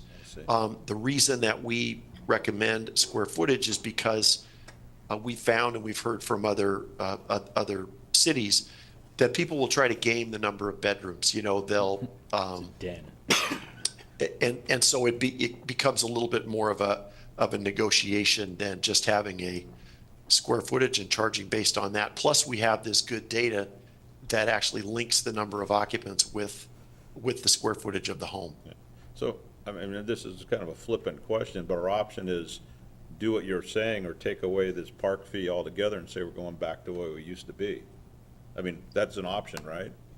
There are probably other scaling approaches that you could pursue that wouldn't necessarily make that a binary And yes or no. You could create tiers, of 500 square feet or more, and the charge for homes within that tier would be a certain charge, and you'd still end up capping it at around that 3,000 square foot level. So, I mean, there are other structures, but the law does require scaling now, such that there's proportionate, such that the fees are proportionate by either square footage or the number of bedrooms. And I personally am not opposed to structuring an ADUs less and whatever. I just don't want to see us going over what we said we were going to do. I mean, not going from $2,200 to $2,800 is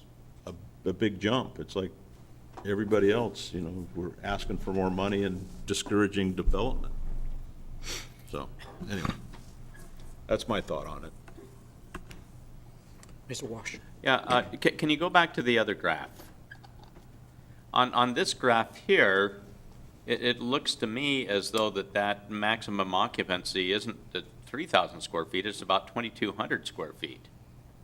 And that anything over 2,200 square feet, it doesn't show a significant change in occupancy. Am I reading that wrong? We use straight line math on that you could see on the subsequent page. I think that's arguable, and you could through a more, let's say, a more mathematically challenging approach, probably arrive at a logarithmic relationship, but straight lining it, we viewed that. And Zach, if you have something to add about how the math. Yeah, I can speak to the math a little bit here. This graph here is specifically from Seattle housing survey data, and it basically gives, what we've done here is you've got the little points that represent the data set, and then we have an underlying curve there that we calculated, and the top of that curve is at that 3,124 square feet. But the important thing about this graph is that this is related to Seattle housing survey data. And if you go to the next graph here, on the next slide, this graph uses that point of 3,124 square feet, the top of that curve. It uses that to set the maximum square footage, but the occupancy is based off of local conditions in Federal Way. In Federal Way, there are more people in dwelling units than in Seattle, and so that's why you'll see 5 people at 3,124 square feet, whereas on the previous graph, you'd see somewhere north of 3. So we're kind of combining 2 different data sources here to come up with this approach. Thank you, Zach. It might be better next time to put this graph as Federal Way and this one Seattle, so it's not so confusing. Good point. We'll do that. And then also with the ADUs, you said that the ADU can't be, the fee cannot be more than 50% of what the main dwelling unit would be. And so when you said that, first what I was thinking that the suppose you have the primary dwelling unit is 5,000 square feet and the ADU is 1,000 square feet. What I was thinking is that the ADU would be still at $1.68 up to that 1,000. But if the ADU was more than you know, if the ADU is, say that the primary dwelling was 2,000 and the ADU was 1,100, then that's more than 50%, and so it'd have to stop at the 1,000. So it would act like you would think it was acting as a cap rather than a cap on larger ADUs as opposed to just an adjustment to the. Correct. Yeah, I mean, that's the way that is that a wrong interpretation of it? So that exact question came up when we were interpreting the state law, and this question was posed to our law office, and it was found that the state law, consistent with the state law, we had to cut the scale itself in half, charge literally a lower PIF, not just set it as a cap that only larger ADUs would hit. So what's reflected here is what the state law would require for this. All right, thank you. Yeah, but I'm a little concerned about that, you know, maximum amount for larger dwelling as well, you know, because as Jack Dovey said, I mean, originally we intentionally kept it lower so that, you know, to help motivate people to to develop here. So, anyway. I think any scale that's adopted, as long as we're going with a scaling method, as long as we're going with a scaling method, there's going to be an average. It has to be averaged as something that's research-based, and there's going to end up being units charged more and some charged less. So, and over time, I think, as we presented a few years ago, we only have capacity for about 1,500 or so additional single-family units anyway in town, where we likely will see a decrease in larger units, and that average will start to come down since we expect much more multifamily in the future. So we'll probably see a lot more units in the future, less than 2,839 than more. Okay. I guess on the other hand, though, I mean, if it's a 3,100 square foot house, that would be that amount, I guess, that nowadays it'd probably be a $800,000 Oh, yeah. house, something like that at least. And I guess that 5,200 is proportionally pretty small compared to between $750,000 and $1 million. So anyway, so I maybe can go with it. Councilmember McDaniel?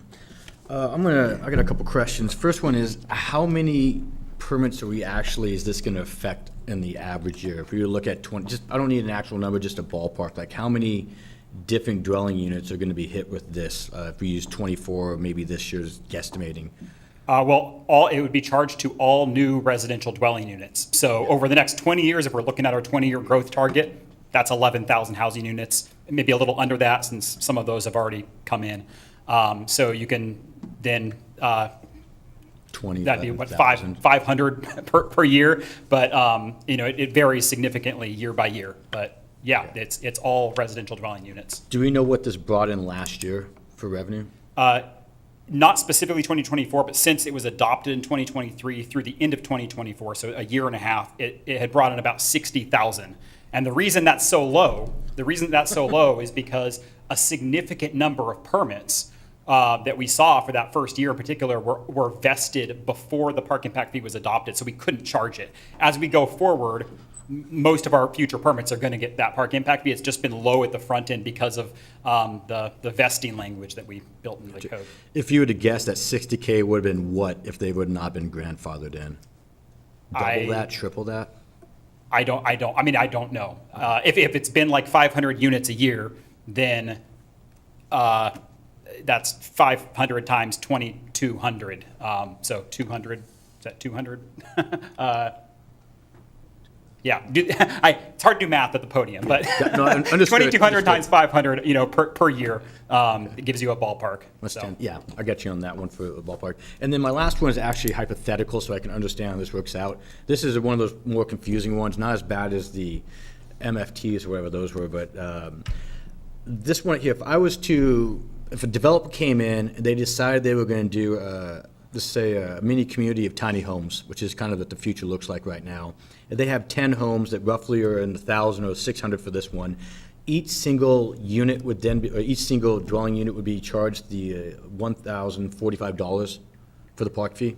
Yeah, so if all of those were the 622, yes, they'd individually be charged $1,045 because it's charged to each building permit. So at the time of permit issuance, they would have to pay for each unit that $1,045. Okay, and then my second question is, I live in a modest home, 1,200 square feet, not a big one.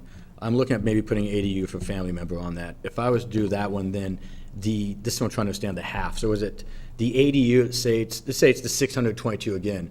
The ADU would not be $1,045. It would technically be half of that, wouldn't it then? It would be charged at 84 cents per square foot. Okay. So, so that's how that's calculated. Got you. There's a lot of calculations on there. That's why I figured it'd be easier to ask than try to scroll through some of the stuff that was on there. Yeah. Okay. Oh, that was my only question. Thank you. Evan, can I ask a couple follow-up questions? Go ahead. Is that all right, Chair? Yes. You made a comment of all the houses we're going to bring in, we only have lots for maybe 1,500 larger facilities. Single family. Single family. And every apartment that comes in will be is probably gonna be about 622 feet, right? I mean, they're very small. I mean, they make it to 800, but so every apartment door that goes in is gonna get charged 1,045, plus or minus, close to. I think probably more than that. 622 square feet's pretty small. That's like more of a studio unit. Well, I think Seattle, the average apartment size going in now is about 700, little shy of, or 7 to 750, so that's, I mean, we're not gonna get a whole lot bigger, I wouldn't think. Yeah, they're definitely going to be at the lower end Yeah, of yeah. this new scale. And then, so that's where most of our growth is gonna be, so those are the numbers we have to figure out. But can we adopt this and say, we have a PIF moratorium that says for the next 24 months, we're gonna give, instead of 2,800, which is that size, we're gonna give a rebate of 600, so it's still at our 2,200, and follow this plan and go from there? I think the way this is being handled, and Ryan, you can jump in if this does not sound correct, but it seems, since the parking impact fee is frequently updated, like at least once per year. Yeah.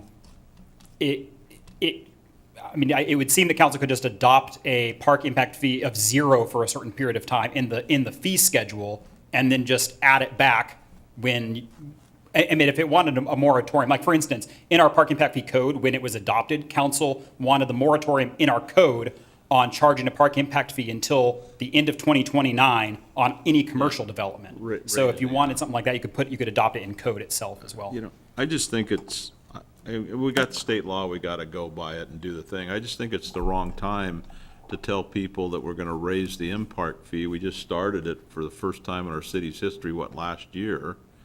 And, you know, go to this graph later, but I don't have a problem with the minimum, because that's state law, we gotta do it, but why are we gonna jump after a year from 2,200 or whatever our number is to 2,839 or whatever it's gonna be? It seems like we're raising taxes on something. Maybe I'm missing something. So that was an alternate solution to what was discussed at LUTC. At LUTC, there were ideas of actually basing the scale not on an average dwelling unit size historically of 686 square feet, but to look into whether what our future housing might be, and then average at that time $2,200 per unit to an amount smaller than that. So the concern at LUT seemed to be not accounting for the future. This is a different way to account for our future housing stock by working within what our PIF study currently allows, which is charging a higher park impact fee. I think I was at LTC when we had that discussion, so, anyway, go ahead.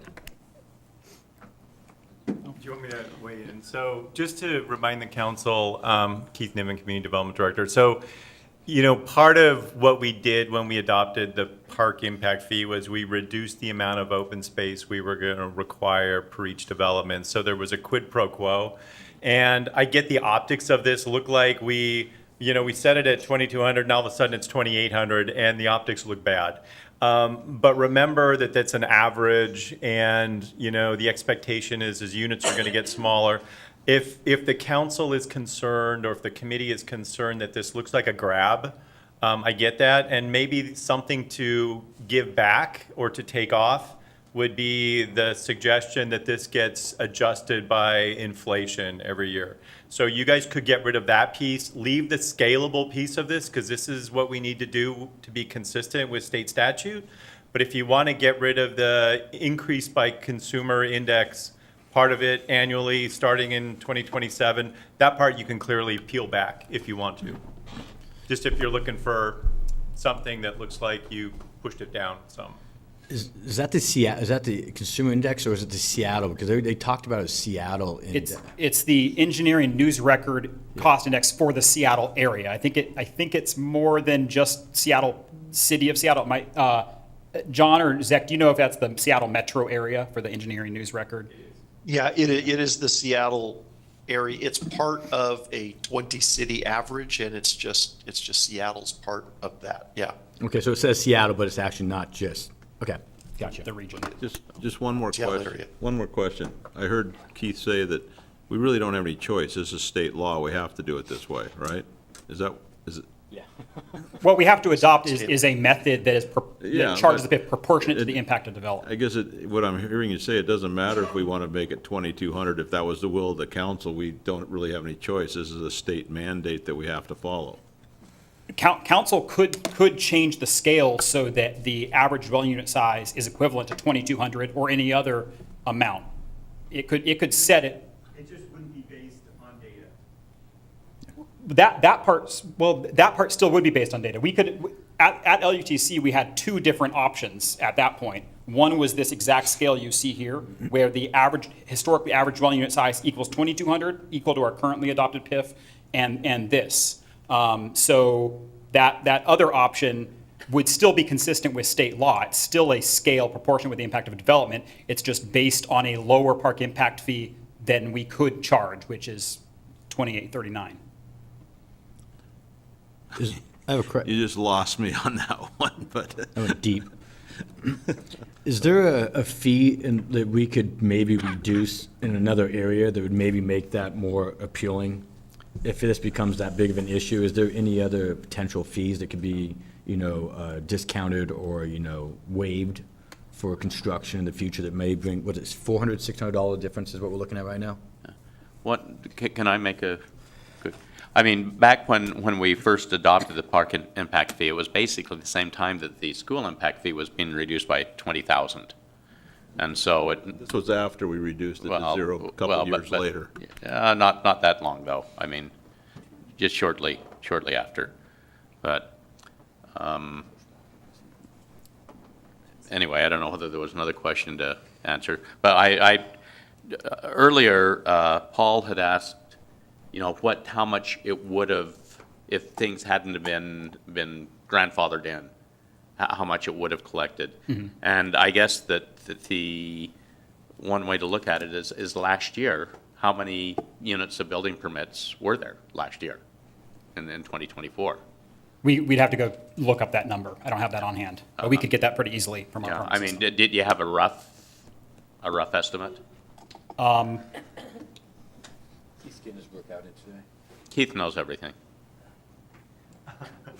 So the single-family units that were issued last year was, I want to say, somewhere around 53. We had that data for the council retreat when we were talking about housing. But what tips it is, like, for example, Redondo Heights got their building permits and occupancies this year. And so that multifamily project was a couple hundred units. So when you have kind of a bigger multifamily project go through the pipeline all at once, it's going to give us a jump in park impact fees. But, when those projects, and right now there's none in the pipe, there's no kind of bigger or medium-sized multifamily projects that we're reviewing. So it's really, we're kind of on this trajectory of probably less than 100, give or take, depending on the economy and everything else and tariffs. And so it's not a giant number of units this year. There will be some conversations about park impact fees probably by builders along the way, but I'm not expecting a ton. So if we get this wrong, we're going to hear about it, and we'll hear about it from builders and master builders likely. We can, as Evan said, we can come back and revisit this if you feel like it's potentially problematic at some point. But we do need to be consistent with statute, and so you guys do need to adopt some scale somewhere. Because unfortunately, as you mentioned earlier, Councilmember Dovey, we chose a very simple way of doing park impact fees. And rather than, do a lot of analysis of big units, small units, we just said, you know what, let's just make it straight up to $2,200. And we knew where we were sitting with the other jurisdictions. And now all those jurisdictions are going back and having to do a scalable impact fee as well. So, even if you wanted to know, like, where's everybody else is moving right now as well. And so that's harder to, I think, ascertain. So the question you bring up, when I look at this graph, we're down there and it says square footage, and the one you just had, excuse me, and everybody else has none, scaling. So all those that have none have to go through this process right now. And so if we just say square footage 1686, it's 2839. then we don't have to have this discussion again for a while until the state changes it, and we're in line with ADUs, and if someone builds a 1,000 square foot house, it's gonna be less than 2839, right? Correct. Okay.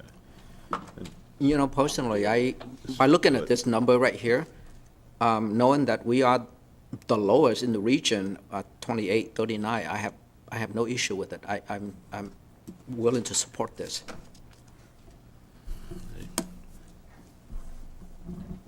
It's make the state motion. law, we don't really have much choice. Like you said, you can always get rid of it. Ready for motion? Okay. Gotcha. I move to forward the proposed ordinance to the first reading, April 1st, 2025. Second. We have a motion and a second. All in favor, please say aye. Aye. Aye. This matter passed 3-0. Thank you. Now we moving on to Resolution 2025 Fee Schedule Amendment.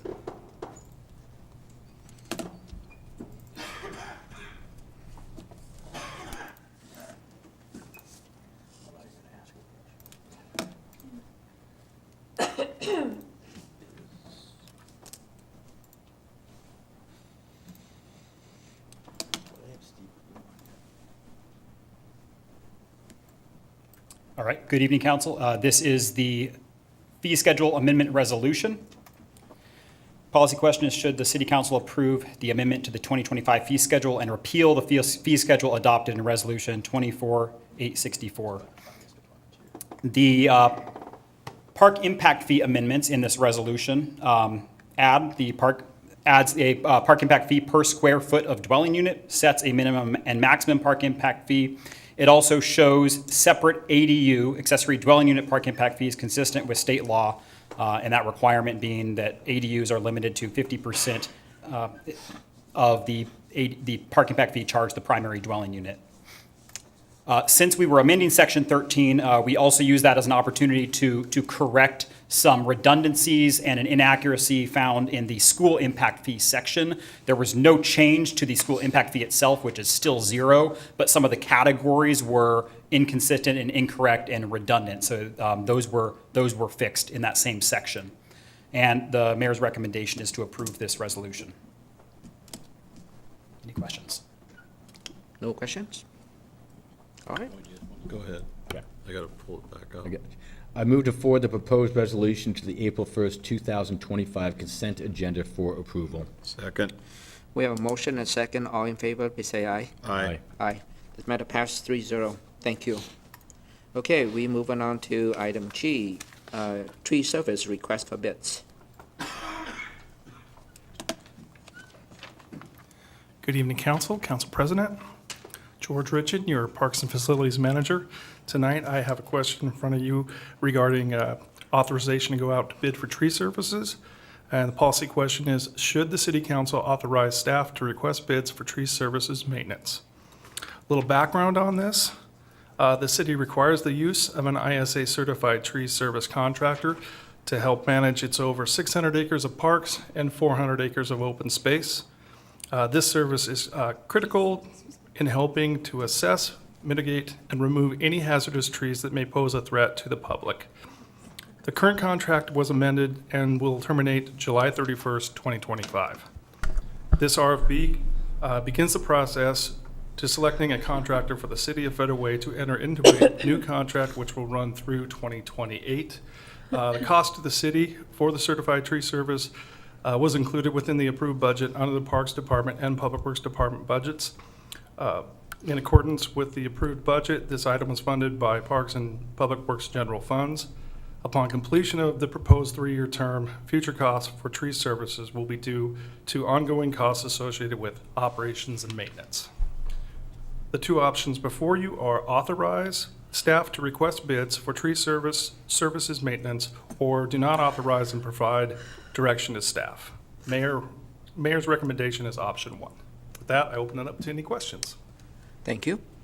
Councilmember Paul McDaniel? Yeah. And then Susan on that? My question is, just out of curiosity, why is this service outsourced and we don't just do it in-house with current employee staff? We do when we can, when there's something we feel that we can take care of. There's a lot of extensive rigging involved. Okay. Our staff does not. That's a whole other level of tree felling. And there would be significant risk involved in that and liability to the city. Gotcha. So for the big projects require a professional, that's what this is Yeah. for? We take out what we can first. We'll go out and assess it with what, we do have an arborist on staff, but the felling and the rigging and all that it's a whole other layer. Oh, I've seen them, it's pretty cool. Yeah. The other question is, it doesn't have a number that I can see on here. Do you know what a previous bid was that we received for one of these? I think our last contract, the previous one was about 350 for a 3-year contract, I believe, 350,000. I appreciate that, thank you. You bet. Thank you. So who is the current arborist? Current arborist right now is Thundering Oaks Tree Care. Oh, I thought there was someone actually on staff who was one. Oh, I'm sorry. Staff would be Jason Mormon, our facilities manager, or facilities supervisor. He's Okay. certified arborist. So we have trees that are damaging sidewalks and damaging our roads. And I'm very grateful that the city has fixed one on 336, which was a huge speed bump and, you know, causing I quite know a bit that one well. causing quite a bit of damage to the road there. Does the city have a plan to fix the trees that are causing damage to our roads and to our sidewalks? From what I understand, talking to the operations manager on Public Works side, they are going out for a contract that will specifically deal with, like, grubbing out those trees, taking out those roots and repairing roads and sidewalks, I believe. And they're doing that this year? Last I heard, yes. You know, if you drive through Celebration Park, it's one tree root in the road over another. It's pretty uncomfortable to drive on and damaging quite a bit of our infrastructure. Yep. My second question is the trees on Campus Drive that are blocking the flags. I've talked with EJ. He at one point said that he thought that the trees should be removed. And those trees are also damaging the road and the sidewalk. I ride my bike along there and I have to go really slow because it's up and down and up and down. What is the plan, at least for this year, on the flagpoles and the trees? I cannot speak for that one. I know we just ordered new flags. I can tell you that. That's a street right-of-way issue, and that would be I think that would be in EJ's court. But it's a tree issue too. So isn't that in your court? That's why this contract involves, if there is tree removal or tree felling that needs to be done, it's paid for by the Parks and Public Works budgets. So they take care of their trees in their right-of-way. We take care of parks and open space. I have a photo that I took last summer and looking on 7th Way by Southwest. If you're looking towards the Aquatic Center, flagpoles are beautiful. You can see the flags. Looking the other way, you don't even know that there's flagpoles there. And once again, it's really disrespectful to the flags.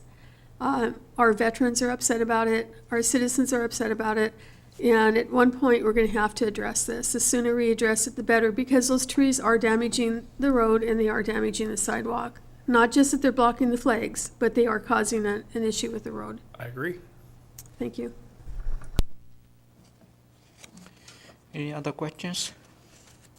Seeing none?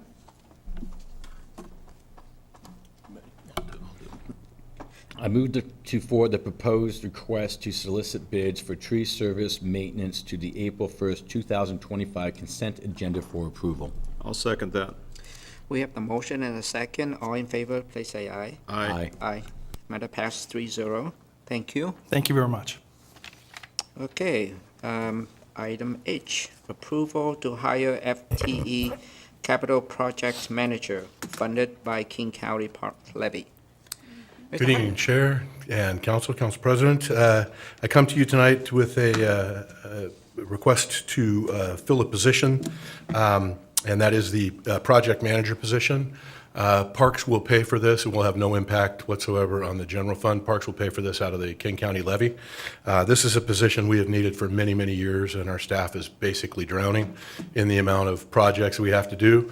This is just kind of a reminder, we did have these positions prior to the 2008 cuts, and It's been absorbed in our department, and we are kind of drowning as with all of the projects that we have going. We really need this and are hoping to be able to do it. So just looking for permission to advertise and fill this position. Again, you have a memo. Happy to answer any questions for you regarding this. So that is, and the options before you are to approve us, authorize the addition of a capital projects manager to the Parks Department, or do not authorize and provide direction to staff. Thank you, John.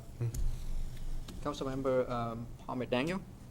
Right on. First question, park levy, what exactly can it be used for? Obviously, it can be used for employment, so what other items can the park levy be used for?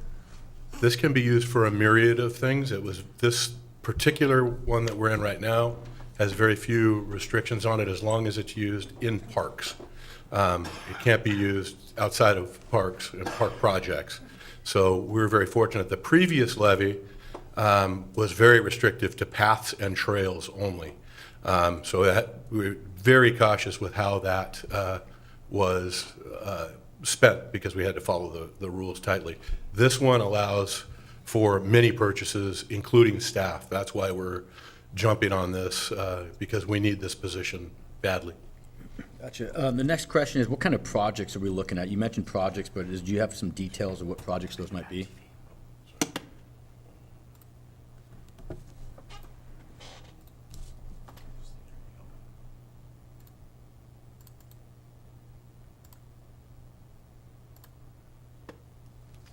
My apologies. That's all good. Technically challenged, so you'll not confuse me with Thomas anytime soon. So, your question again? Projects. You mentioned, doesn't mention any projects, but I'm curious to know what projects we have going on that this person would be in charge of. Well, and I put together a little list of bullets. Okay. So starting with the pool slide that failed, moving to the pool that failed, moving to the locker rooms that are currently under construction. Lakota parking lot replacement was done last summer in conjunction with Public Works.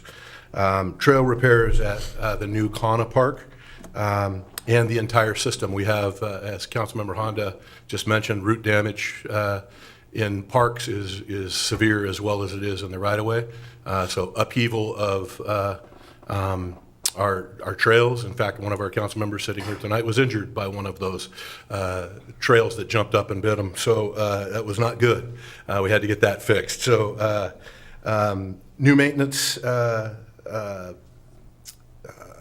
facility coordination. Brook Lake and Silver and Steel Lake have been master planned or in the master plan process. We know that many projects are going to come out of that. The City Hall roof was mentioned in this meeting several times.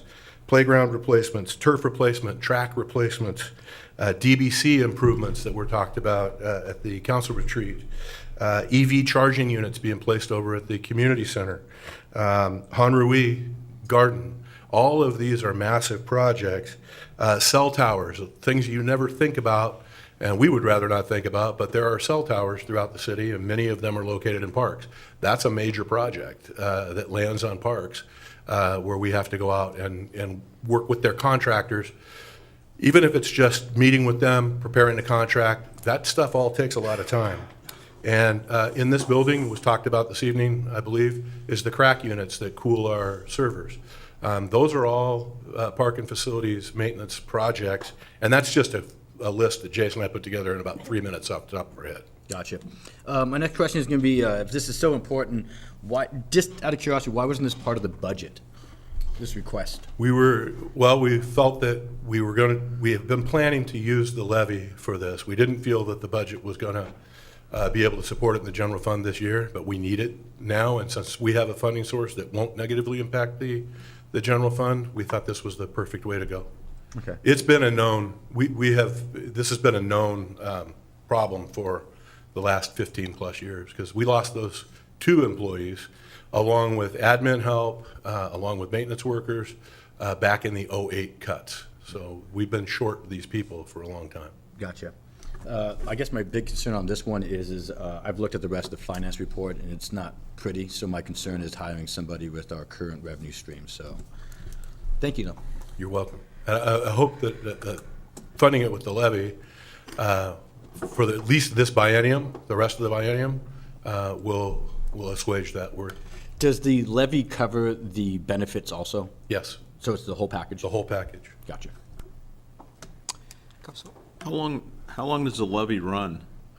This particular levy expires in '25, so they're going back out. King County has a long history of passing their park levies, and so obviously, it's a different year this year, no guarantee that the next one will pass, but we have accumulated enough savings to manage this for the remainder of the biennium, at least. So we're talking just under $200,000. Approximately. You know, and we're going to use a levy to do this that's going to expire at the end of this year. And it's This gotta one go- will. It's got to go through the voters and, you know, assuming they do it and King County says it's only for trails, do we let the person go? No, I'll be back to visit you and beg for that to be in the next budget. Well, I know you'll be back to us in May, and Councilmember McDaniel, you know, makes a good point. I've been through this city council many years ago when we had budget shortfalls and it wasn't fun. And we're talking about, you know, using levy money, and that makes sense, I get it, but if it doesn't get renewed for this individual or two individuals or whatever it is, where does that funding come from?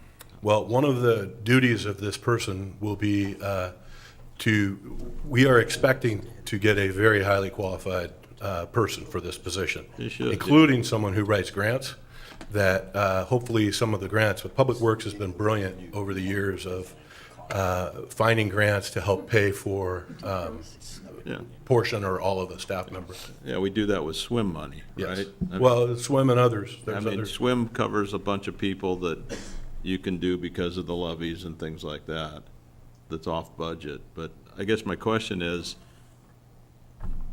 if things change drastically, we bring this person on, it's only funded through 2025, correct? 26. Oh, I thought you said the levy. The rest of the biennium, oh, I thought you said the levy ends in the 2025. levy does end in '25, that's correct. But we have accumulated enough savings out of this current one where we can pay for this person for the next year as well. So you've been able to put 200,000 aside that, for a person that we chose not to do something else with? Not just that. Well, I know, but I mean, that's what you're. This was the opportunity to kind of strike and where we need it. And the fact that staff is absolutely underwater with the amount of projects that we have right now and is kind of drowning, and it's unsustainable. We can't go without some assistance. So why wouldn't you contract this position instead of hire it full-time for the same money? I mean, would that be? We feel we get a lot better bang for our buck with our own employee than a contracted employee. That's. I see. Okay. Thank you. Councilmember Honda? Thank you. So I have concerns also of hiring a person using this levy money because we don't know what is going to happen in the 27-28 budget. And I would hate to hire somebody not knowing that we could sustain their position. I don't disagree with you that the Parks Department needs more people. And every year when we do a budget, every other year, I'm always curious as to why the Parks Department isn't up there fighting for more people. You know, we have the police fighting for more people, we have Public Works. Parks certainly needs more people. I don't disagree with that. And it's been a department that we have not supported as well as we should have, in my opinion, with staff.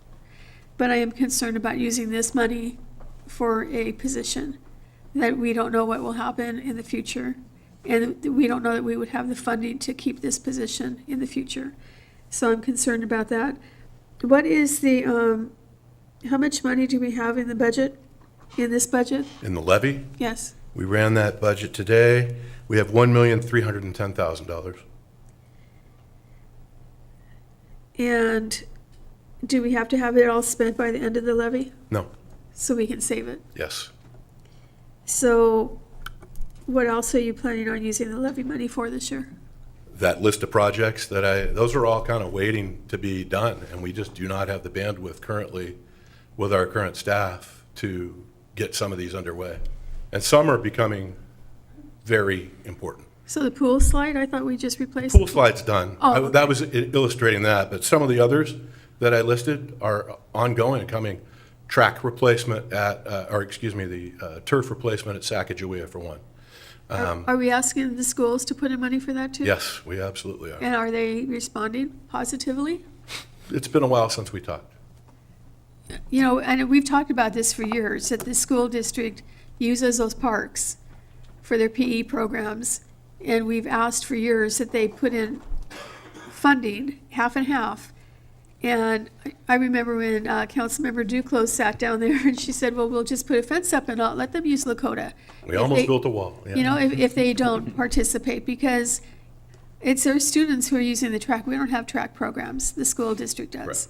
And they absolutely need to be putting some funding into that. They have been very good partners on the shared sites, where we share, especially the ones with the nicer amenities like Sacagawea and Sahali. Lakota, not as good. So, I mean, obviously, they didn't have the ability, they said, to do that, but they've been pretty good partners, and we have a good relationship with them. I would anticipate they will continue their partnership for the exact reasons you just said. They know very well that they're a major user of those sites for not just PE, but also their after-school sports. So they're putting it in half. That's the plan, is split it in half, and then we share the project management every other project. Okay. Hanrui Park, I understand that they are going to be coming and asking us for some funding. Is that still on the table? I'm not privy to them asking council for more money personally. But yeah, I would ask the mayor may know. I thought they were going to come and ask us for about $50,000. They may, and I know there's been some talk about shortages, but I don't want to speak to the fact of what they're going to ask for, because I don't know where they're at in their planning. Would that funding come from this levy? Could it come from this bucket of money? Maybe. I'm not sure. I'm hoping it comes from somewhere else, personally. I'm trying to be a little protective of the levy, but however it's decided, I'll obviously. I mean, it's a beautiful park, even in its stage that it's at right now, it's absolutely beautiful. But if that's what they need to finish it off, I would absolutely support $50,000. And if we have levy money, we might as well use it for that, in my opinion. All right, thank you. Mr. Dovey? Yeah, I'm not so concerned of 27 and 28, because all bets are off. I mean, that's way too long down. But if we have the money to do this, we can finish projects, and this is critical, I'm probably okay to do it. But I think when you interview, you got to make sure anybody coming on knows that this is, 25 and 26, and there are no guarantees. I will tell them we have a fabulous relationship with our I don't know generous what counsel. everybody else thinks, and, some of us may be here and some of us may not be here in 2027, but, I would only vote for this for the 25 and 26, because you got the money set aside. But I guess, Well, as Councilmember Honda mentioned, yeah, I can come back and be more, implore harder for more help, because we really do need this position. well, there's no doubt you need more help, but, that's when you fight for your budget with the mayor and do all that stuff. This is a special thing. You got money in the budget, and you need the help, and we just fought over $600 a house on park impact fees, so I'm okay with probably moving this forward. I'm just going to check my memory real quick. I believe last year we had to do a transfer at the end of the year for $400,000 into parks for payroll, and I believe the Connor Park upgrade. Does that sound about right? That doesn't sound familiar, and I'm We just not- did, I believe you're correct. I'm not sure it was CANA as much as it was Payroll. community center, locker room. Gotcha. Yeah. So my curiosity is, why did we take that from general and not from the levy fund then? We did transfer from the levy into that. Was the levy? I'll have to double I'm pretty check. sure we did. I can double check with Steve tomorrow, but So if it was. I'm pretty sure we did a transfer out of the levy. Yeah, we'd have to double check that. All right, I'll double check. That was just going to be my question, is if it was a levy or not. Okay, well, I'll look at that then. All right, thank you. Thank you. So, I agree with Councilmember Dovey that for this particular position, for 25 and 26, because we have the money there. But I share the same concern with his, that 27, 28, we don't know what's going to happen. So my question is, can you contract with the person for 2 years instead of hire them and make them as a city employee? That way, it's so much difficult to lay them off if things don't work out. I think, in my experience, we will get a much better employee if they're an employee than we will as a contractor. It puts us in a very similar situation where we're chasing a contractor. We've experienced some of that. If we recall the slide issue, chasing that contractor was a nightmare. Whereas if you have an employee, they have a vested interest in the organization. They want to be here. It's attractive to them. We will be honest and upfront and tell them we have guaranteed funding through at least 26. We may have enough to carry us forward even further with the levy and the next levy. I am absolutely optimistic that this next levy will pass. It's been decades since they haven't passed a levy. I realize it's a different world in 2025 right now that we're living in than it has been ever. With that said, they always pass by a huge majority. Doesn't mean it's a guarantee, but I'm pretty optimistic that the next levy will pass. And when the citizens and the council see the amount of work that gets done and see the improvements in their parks because we have this person to really help us move the ball up the field a little bit faster than we're doing now, I think people are going to want this. You'll want it. And I understand you have constraints. You can dollars only go so far. But to Councilmember Honda's point, I don't come often. We do a lot with too few, and maybe that was a strategic error on my part. But when I'm here, I'm hoping you're hearing the passion of how badly we need this. And I think you are. So. Mr. Dovey? Oh, I was going to make a motion if there's nobody else ready to go. Go for it. Okay, got to read it on my screen here. I move to forward the authorization to add a capital project manager at the monthly salary of $12,828.47, including benefits for the Parks Department, and to the April 1, 2025 City Council meeting business agenda for approval. Do we have a second? I will second the motion. All in favor, please say aye. Aye. Aye. Nay. Okay, for the record, this matter passed 2-1. Thank you. Could I say one thing? Absolutely. I just had to review my notes from the last SCA PIC meeting, which I wasn't able to attend because we were in DC. But they had a discussion on the proposed parks levy renewal, followed by robust conversation and concerns about the levy. So it's always passed before. I think we are entering a different stage, and I'll keep, council informed of what the next discussion is next month on this. But, it's a concern for other cities apparently too. Thank you. I'm going to go ahead and choose optimism and pray. So, yeah. It's always better to be optimistic. Good choice. Thank you, Council. Appreciate the support. Thank you, John. All right, we are moving on to item I, resolution authorize the allocation of funds in accordance with 2024 South King Housing and Homeless Partners Housing Capital Fund recommendation. Layla Wilson. Oh. Evening, Chair Tran and council members. Again, my name's Layla Wilson, our Human Services Coordinator. And let's go ahead and get this up here.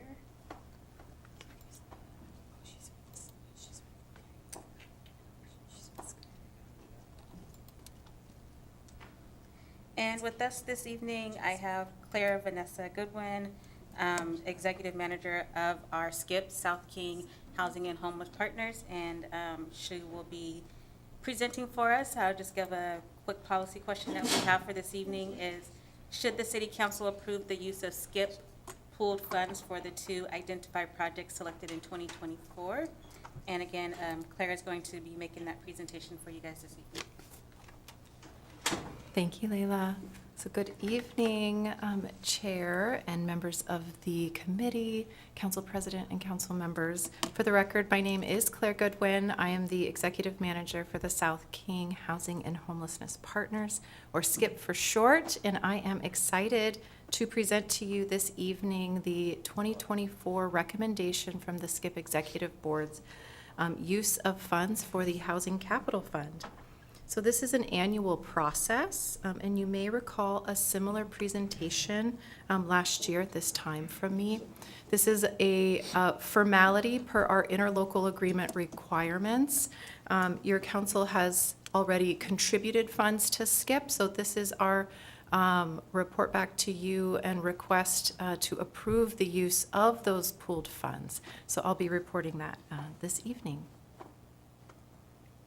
So for those that are new to our work who may be watching at home, SKIP is your sub-regional affordable housing consortium made up of 11 South King County cities, your city included, plus King County. We are a unified, coordinated, and collaborative coalition funding the construction and preservation of affordable housing right here in South King County. This is a meaningful opportunity to pool funds together with neighboring cities to collaboratively make an impact on the subregion's affordable housing shortage. And to date, we have pooled over $11.2 million to house our low-income neighbors or to rehabilitate deteriorating multifamily buildings. SKIP pools substitute House Bill 1406 funds, House Bill 1590 funds, and general funds from the 11 cities listed on your slide. In 2019, substitute House Bill 1406 became law, allowing cities and counties to recapture a portion of Washington state sales tax when it's used to support affordable housing initiatives. In 2020, House Bill 1590 became law, allowing jurisdictions to impose a 0.1% local sales and use tax to support affordable housing, behavioral health facilities, and related supportive services. Cities had a limited window to act and retain those revenues before the county collected that revenue.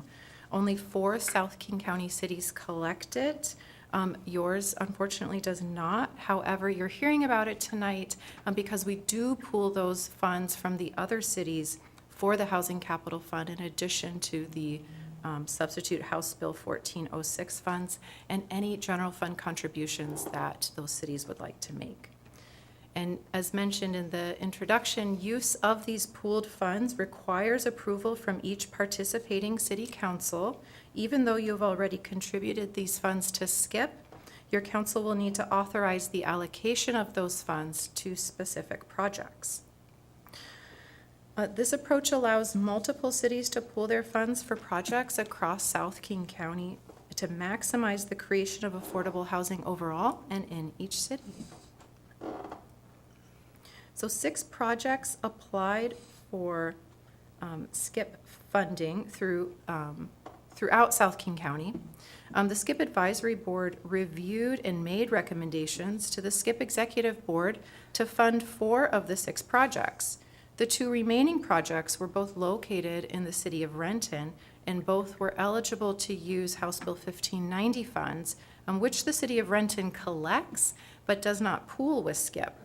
So because of this, the city of Renton plans to directly fund those 2 projects directly. After careful deliberation, the SKIP Executive Board concurred with the SKIP Advisory Board's recommendation to fund 4 projects totaling $4.1 million, with the breakdown by funding source listed on your slide and described in your agenda packet under the SKIP Executive Board memo dated January 23rd, 2025. And per the requirements of our interlocal agreement, we are seeking concurrence from you on this recommendation. So the SCIP board recommends the 4 projects listed on the slide, and I'm going to briefly go through each one for you. So Mercy Housing Northwest Burien Family Housing in Burien is a 91-unit new construction multifamily rental development located on property donated by Mary's Place that operates an emergency shelter next door and is in the process of developing a new shelter to replace the existing one. This project will support households earning between 30% area median income, or AMI, and 60% AMI, and includes set-asides for families with children exiting homelessness and households with a physical disability. $2 million is recommended by the board. This project was the recipient of a SCIP award during the 2022 funding round, and the recommended amount will be added to the previous award. Second is TWG's Pandian at Star Lake, which is in Kent, adjacent to the Kent Star Lake Link Light Rail Station. The project is a 251-unit multifamily mixed-use rental project which will support households earning between 30% and 80% AMI, with set-asides for families and families with children that require permanent supportive services or are at risk of homelessness. $770,000 was recommended by the board. This project was also the recipient of a SCIP award during the 2023 funding round, and the recommended amount would be added to the previous award. Third is the Multi-Service Center's White River Apartments located in Auburn. It's a 24-unit rehabilitation and preservation project supporting households earning between 30% AMI and 60% AMI. $775,000 was recommended by the board. Lastly on here, Habitat for Humanity's Burien Miller Creek is another previously awarded SCIP project.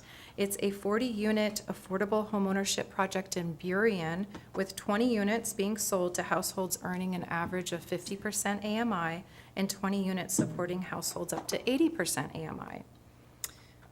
$555,000 is recommended by the board. So this slide shows total amounts sourced from House Bill 1590 contributed by jurisdiction this funding round to the SCIP Housing Capital Fund, and of this total, the amounts by jurisdiction for each project. You'll see a similar breakdown for the substitute House Bill 1406 funds on the next slide. And those first 2 projects that we talked about are being funded through the House Bill 1590 funds pooled by the cities of Covington, Kent, and Maple Valley.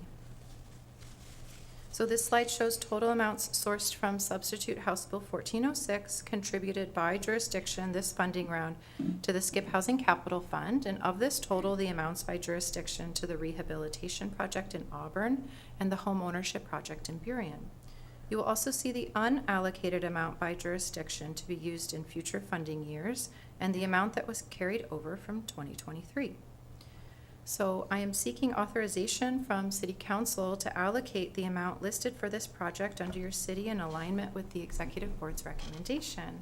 This is $116,047 for the Multi-Service Center's White River Apartments, a rehabilitation and preservation project, and $38,184 for the Habitat for Humanity Burien Miller Creek project. This slide shows total amounts sourced from general funds contributed by jurisdiction and the amount proposed to be allocated for that Burien Miller Creek home ownership project.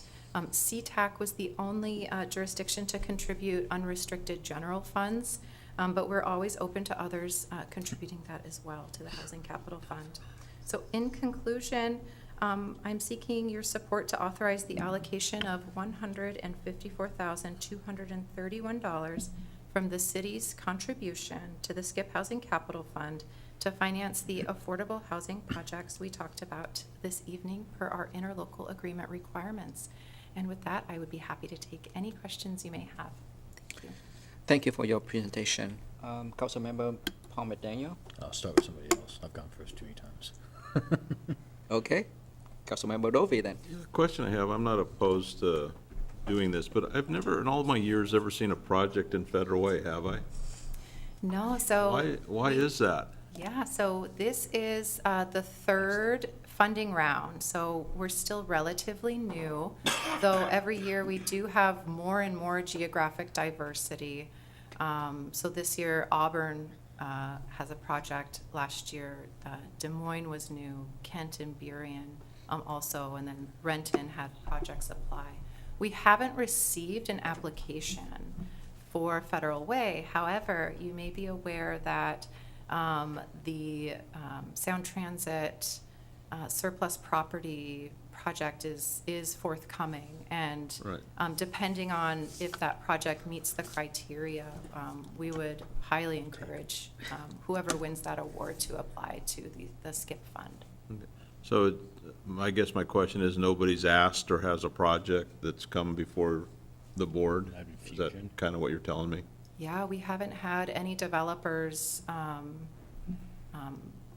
come to us even in a pre-application meeting, but again, I think the Sound Transit project, that's an exciting opportunity. And are these projects only for permanent housing, or could they be for, we have this Red Lion that's going to be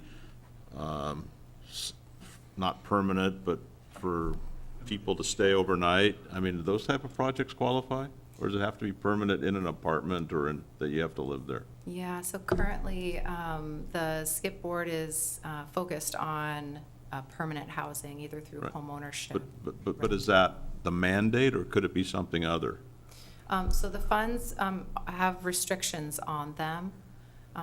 So there would need to be a conversation about use of the funds for Okay. Well, transitional housing. I'm just asking, because there's lots of needs and lots of things, and so what you're telling me is, nothing's ever happened in Federal Way because nobody's requested, and I think I heard you say that this money can only be used for permanent housing.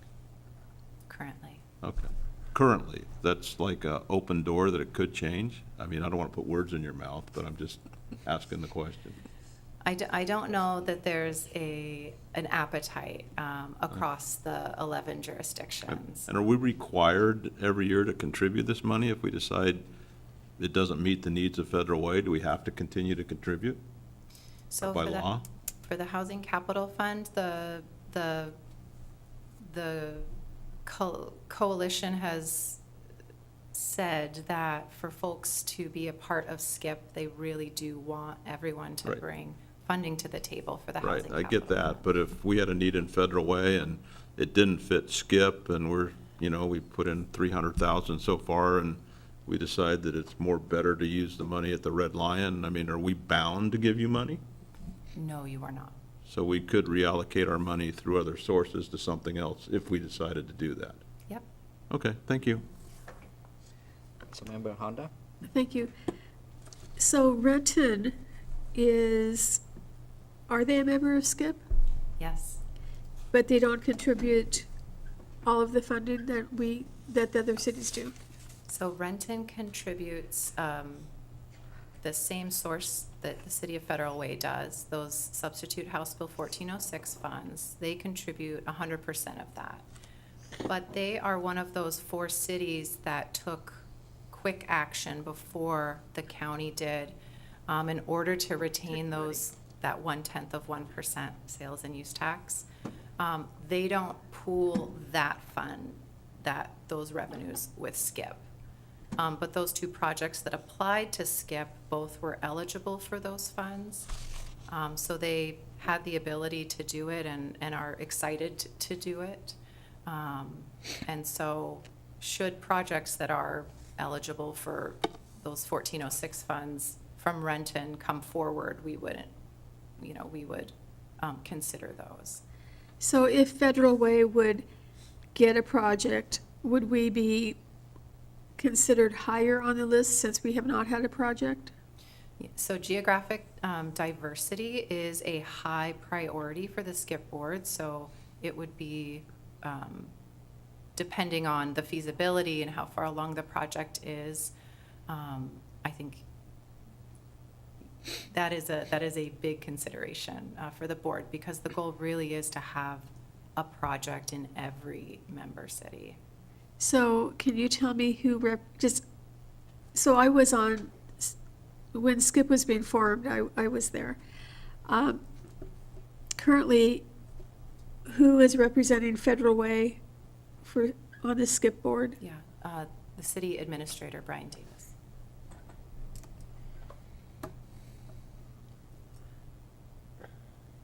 All right, thank you. Oh, one more question. Sorry. I know you probably know about Fusion here in Federal Way. So if they were to do a project, to remodel a house or something for a family to live in, would that qualify, or does it have to be a bigger project?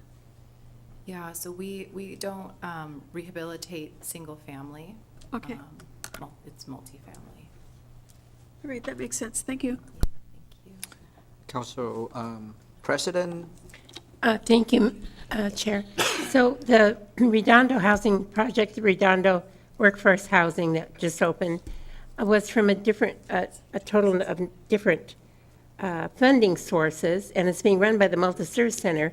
So you're telling me that none of this money went toward that project? That's correct.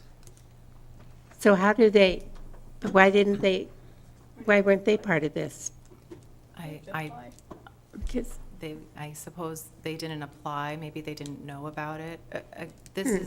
It's a new source of funds, so we're still finding that there's developers that don't know about it, but we have funded 2 rehabilitation projects for the Multi-Service Center currently. So one of these in Auburn this year, and Victorian Place 2 in Des Moines. So the Star Lake, I noticed the Star Lake project, that's fairly close to where we are. Yeah.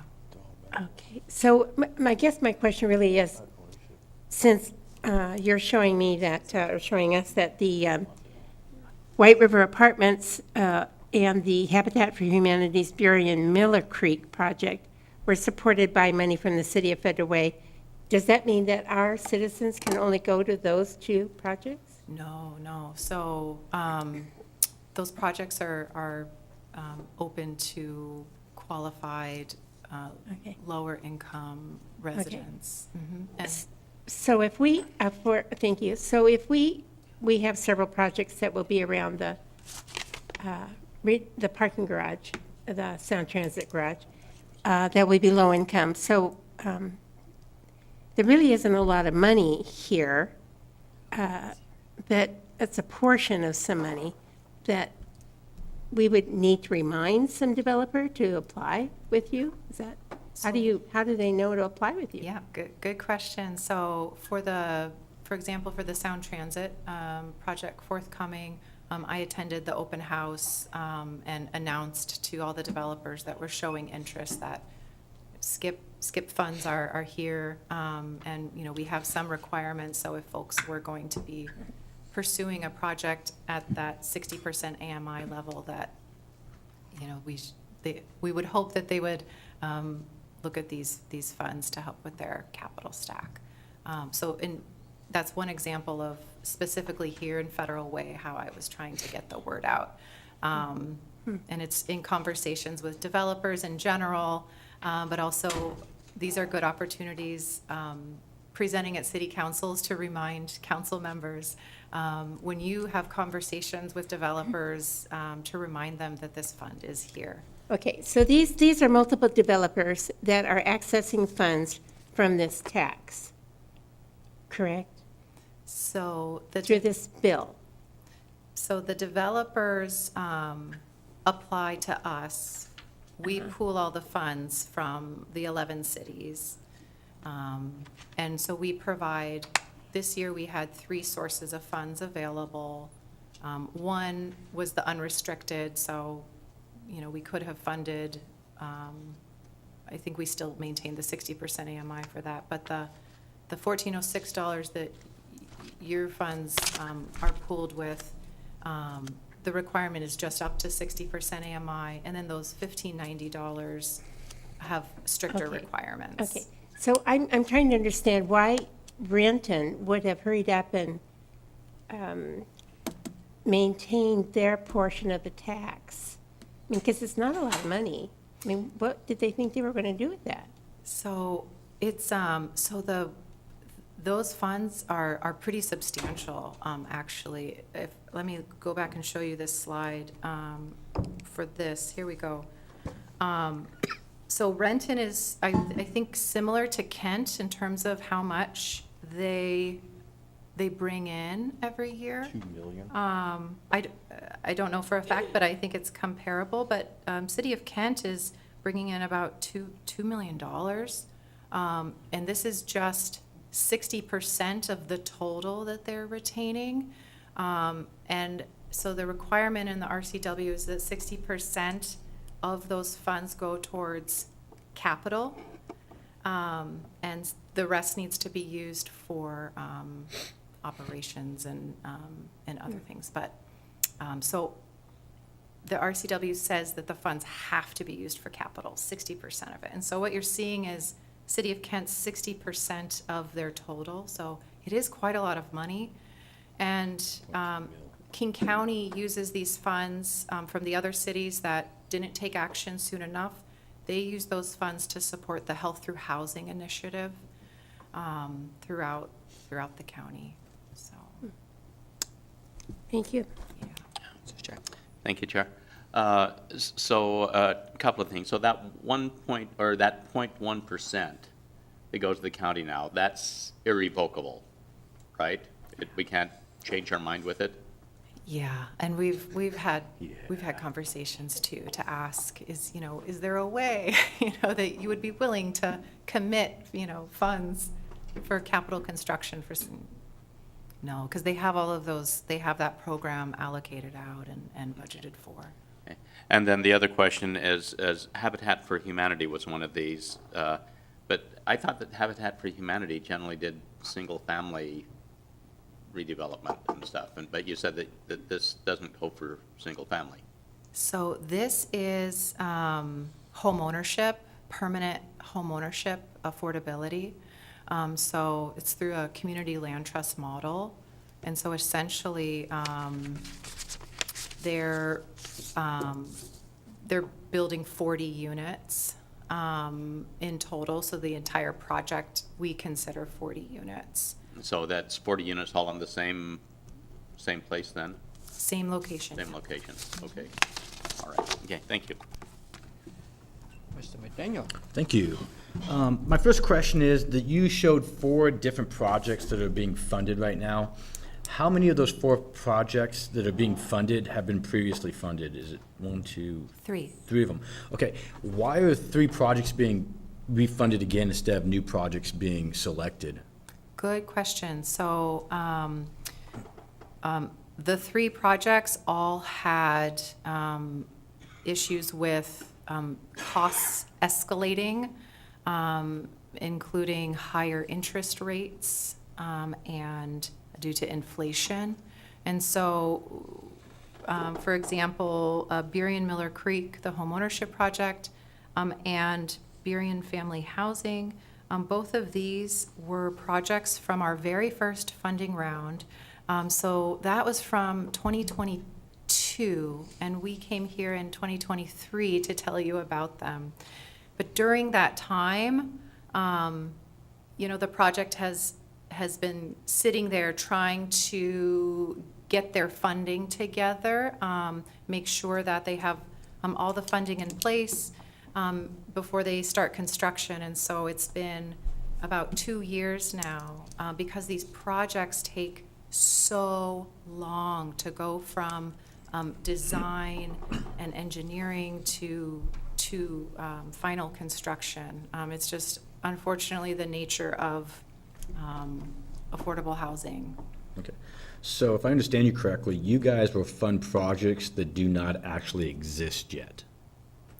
So, oh yes, definitely, because we are also, we only provide the funds on a reimbursement basis. So all these projects have to show that once we get into contracting, once we begin that process, They have to spend funds in order for us to then Gotcha. provide those funds. Is administrative costs one of the areas that they can get reimbursed on? What are the areas they can get reimbursed? I mean, 2 years and they've spent on money. I'm trying to figure out, like, what are they doing if they're not building with the money then? So they actually aren't sitting on the money, right? So we hold the money until they're ready to request the funds. But even before that, we're entering the contracts, we're getting those covenants in place, the deeds of trust, and so on.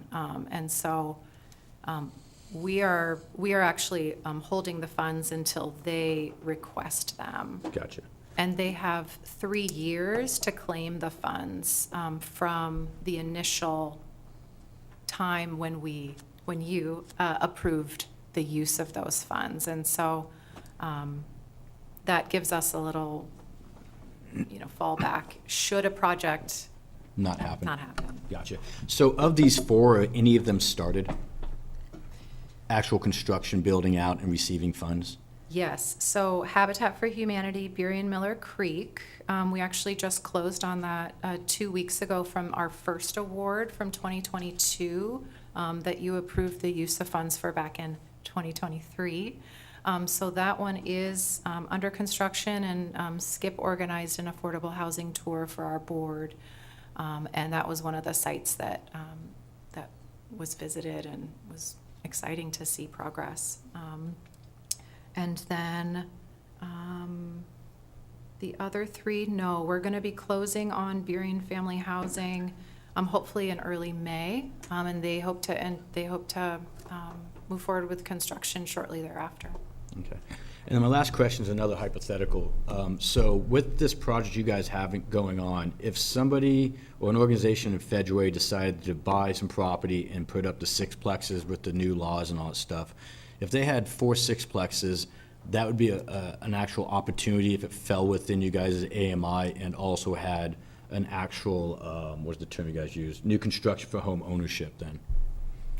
Yes, we have, yes, if they want to serve that lower AMI level, and if they wanted to receive the larger amount of funds that we have through the 1590, there are specific populations that they have to serve, and they have to commit to 50 years of affordability. So it is a pretty big commitment, but yes, that would qualify. Okay, and then just out of curiosity, do you know if those kind of projects also qualify for MFTE, the multifamily tax exemption?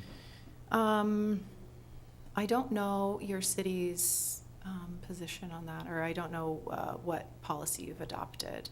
But there's no exemption for money taken to this, that if you meet the city's requirements, you can't, not double dip, but just take advantage of the opportunity? Yeah, I can't imagine we would disqualify a project if they were getting the MFTE from you all. Okay, that's it. Thank you. Appreciate it. Thank you. I don't know if this question was asked when I stepped out for a minute, but if one of the member cities does not approve these projects, then what happens? So we would likely remove that amount of funding for the project and move forward with the project. Has that ever happened before? No. Okay, thank you. And you should know too, Yes. it's a priority of the executive board to work closely with the jurisdictions who are hosting these projects in order to ensure that the city is supportive of the project. And we determine this early in the process.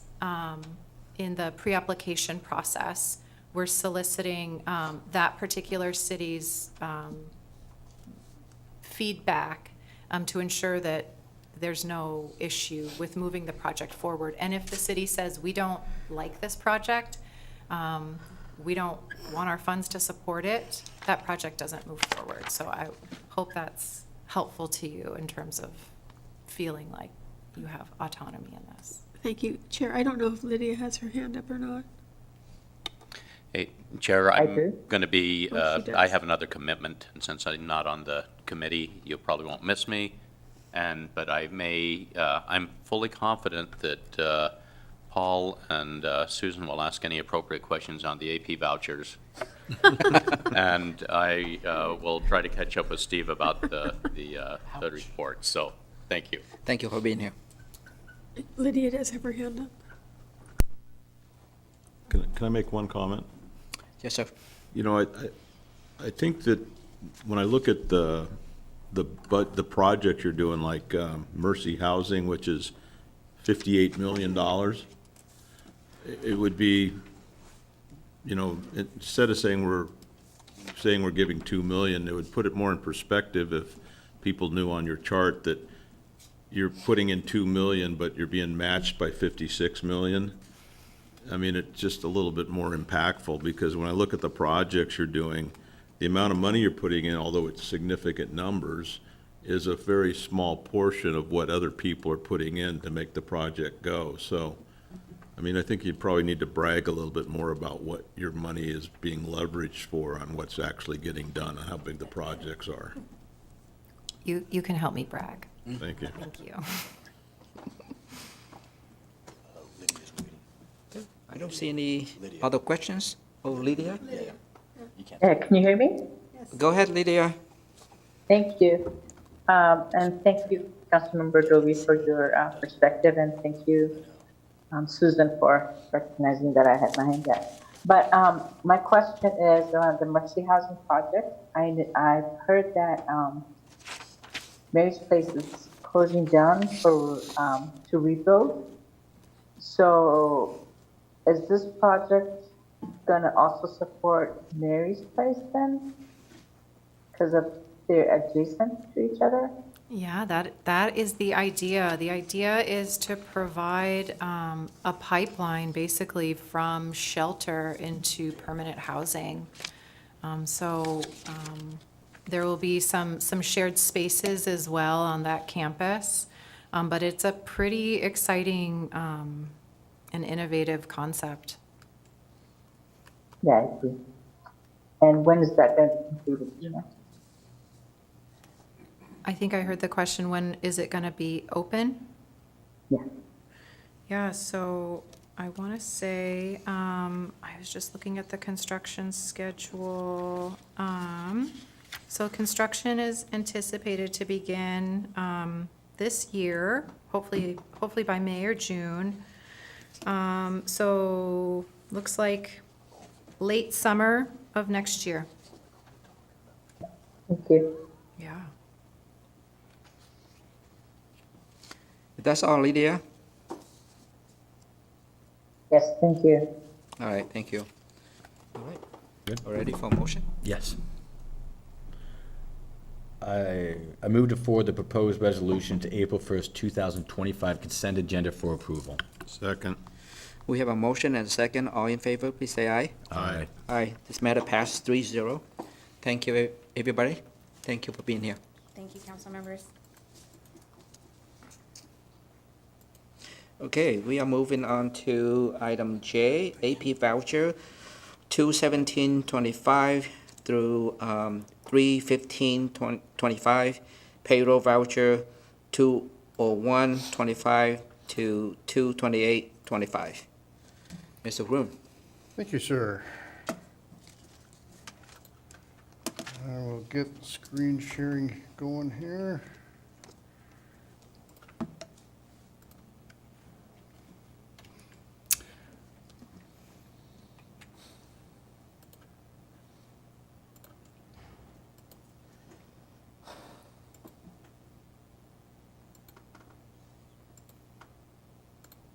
There we go. That's the hardest part.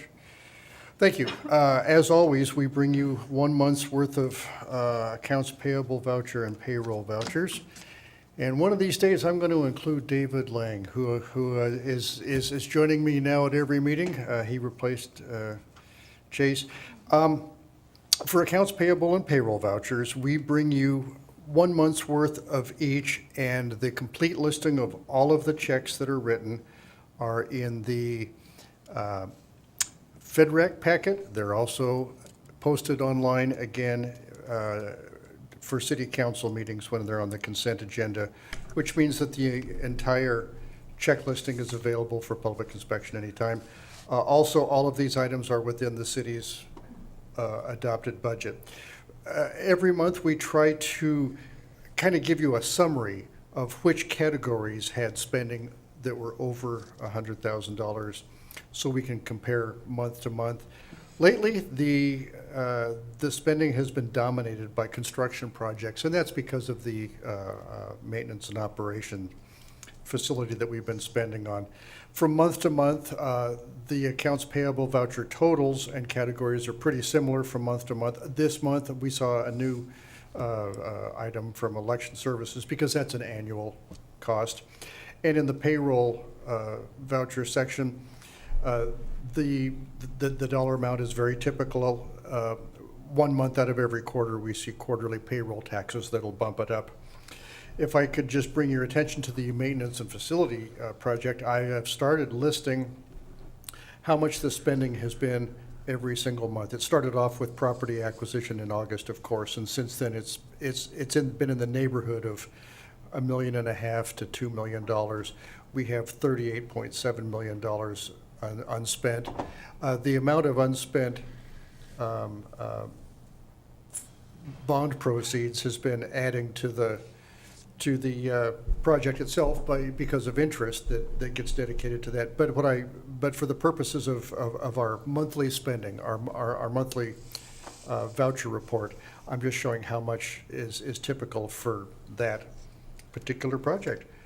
Councilmember Honda sends us questions. This month, the questions involve quite a few questions that we had to go to other departments to ask. David downloads all of the he looks up each of the vouchers and pulls the invoices, and then pretty often we have to go to other departments and get details that aren't immediately obvious from the vouchers. That said, I'm open for any further questions. Thank you, Steve. Councilmember Honda? Thank you. Thank you for answering my questions. I have 2 more questions. On the Ford Broncos that we purchased one recently that I questioned, how many of those do we have in the police department? I believe Commander Buchanan said this was the 5th one, so we have purchased them before. And do we have any, so the cost is quite a bit less than an Interceptor. Do we put any wraps on them to indicate that they are a police car, or are they undercover so we don't do that? I believe they are unmarked. I will follow that one up because you're getting into some it's a little bit dangerous for me to speak to other department specifics, but I think those are unmarked. I'll confirm that. They're unmarked.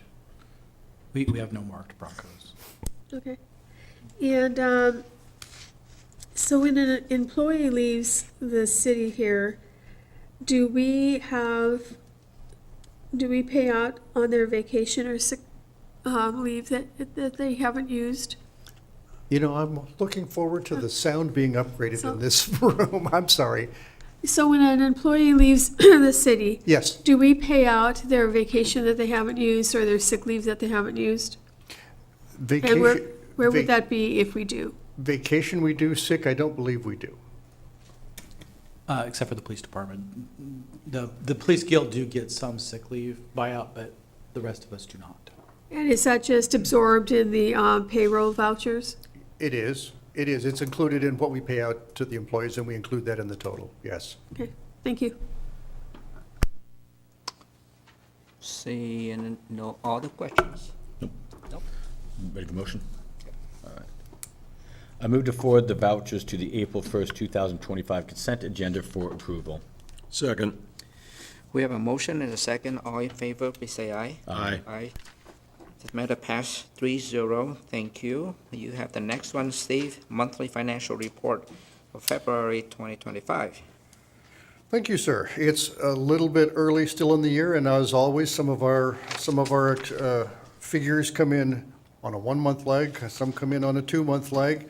I am eager to tell you that sales tax revenue in the very first month It's a touch unfavorable to budget, but this is the first month we have seen, in fact, I have a little modification to that slide to show you. If I look at the amount of sales tax that we get every single month, and we compare January to the previous Januaries, and the same for all of those other months, we've gotten our January remittance. This is the first one in, since last February, that the sales tax has gone up compared to the same month in the prior year. Now, last year, February was a touch higher than the previous February, but this breaks a streak for us. This gives me hope. This is the first year-over-year increase we've seen in 11 months. So hooray for sales tax. That's just an optimistic note. When we look at inflation, because that's a factor, also, this month, inflation went down a touch nationally. It went from 3% down to 2.8%. Now, that dotted dashed red line, that is the target that the Federal Reserve is still aiming to get inflation down to as they weigh whether or not to decrease rates or not. Recently, the Federal Reserve met, and they did not make a change. They are signaling 2 more rate decreases in the current year. They are saying that they're going to take a slow, steady approach, and so far they are doing that. Now, unrestricted utility tax in your packet, when we closed the books for February, utility tax was down quite a bit. David did the research on this one, and we found that we had 2 late February payments coming in for sewer and water coming in from Lake Haven. They were just deposited in March. So while I am showing that this graph and the reported unrestricted utility tax in your packet shows that we closed the month unfavorable to budget by $238,000. That's because we were missing these February payments that were deposited in March for $281,000. That changes the picture quite a bit. So just a little bit of odd timing on the receipt of that revenue. That's much more reassuring. So that moves you to favorable, correct? Say it again? That would move you to favorable by 50K? It absolutely would. Yeah, by about 50,000. Yeah. Permit fees revenue. This one, this triangle graph that I'm showing you shows that we had a very high amount of permits in January and not as much in February. So again, I'm going to go to the graph where I compare month by month. And we have seen historically that permit fees, it's very difficult to predict month by month by month. The gold bars for the current year are kind of consistent, and it shows that the previous year had a high January and then a low February. So that was the previous year. So we just monitor this month by month. Last year, we ended up having a fairly decent finish at the end of the year. So we're just going to monitor this because so far we're unfavorable to budget and under prior year. But that's because last year had quite a significant January.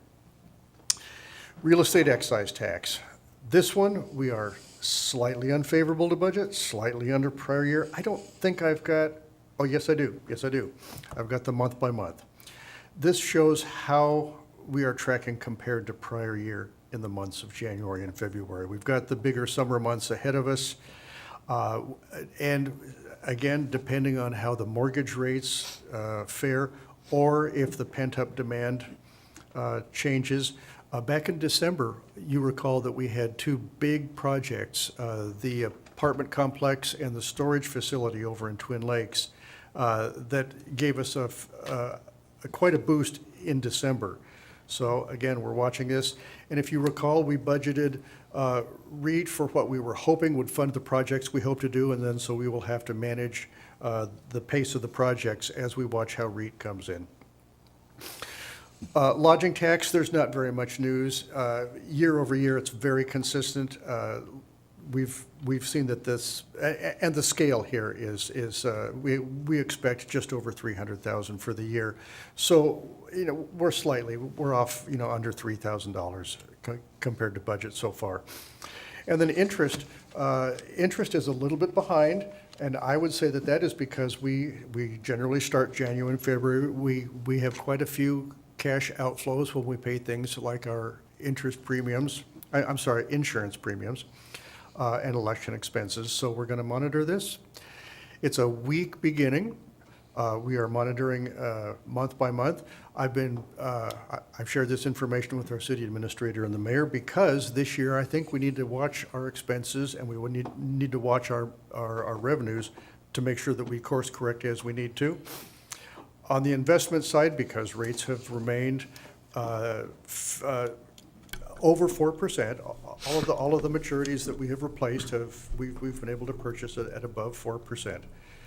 So we're locking these in for 5 years, and that's how the year is starting. I'm open for questions. Thank you.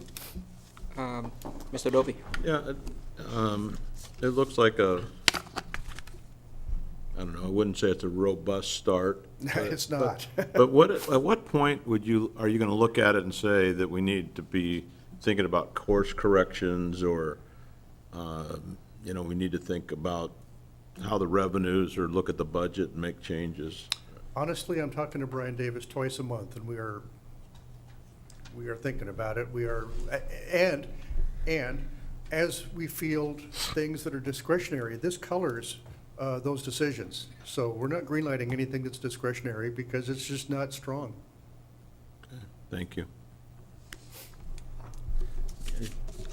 Dovey, you're very nice. I appreciate that. I said you're very nice the way you phrase things.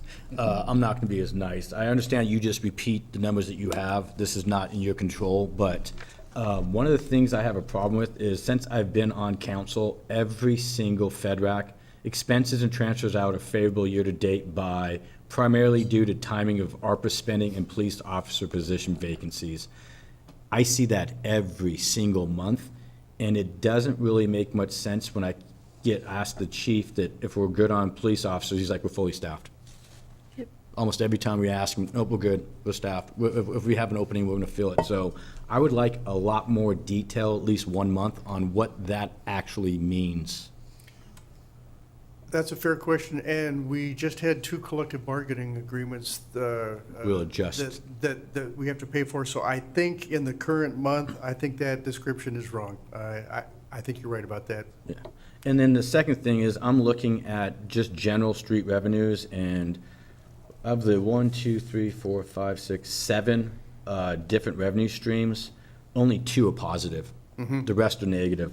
I think the conversation is now, or it should have been done yesterday, not we're going to talk about it later. We're already starting off with a negative after a year of negative. And then some of my concerns are when I'm looking at the charts that are on here, there is some stuff that makes no sense.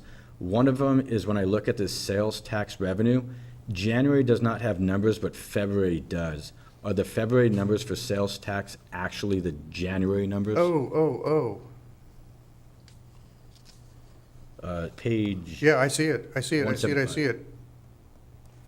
And then scroll down on that same page. The commons sold more than they have in previous 5 years, this year so far. But 348th, our biggest sales tax, is down by, I would say that's a 90% drop. So I'm not sure if the charts are just not accurate, but if these are accurate, there's some detail I'd like to know about those particular items. Yeah, David, do you see those? Do you remember anything about the data? Because the February sales tax, it haven't been posted until the March 2025. Got you.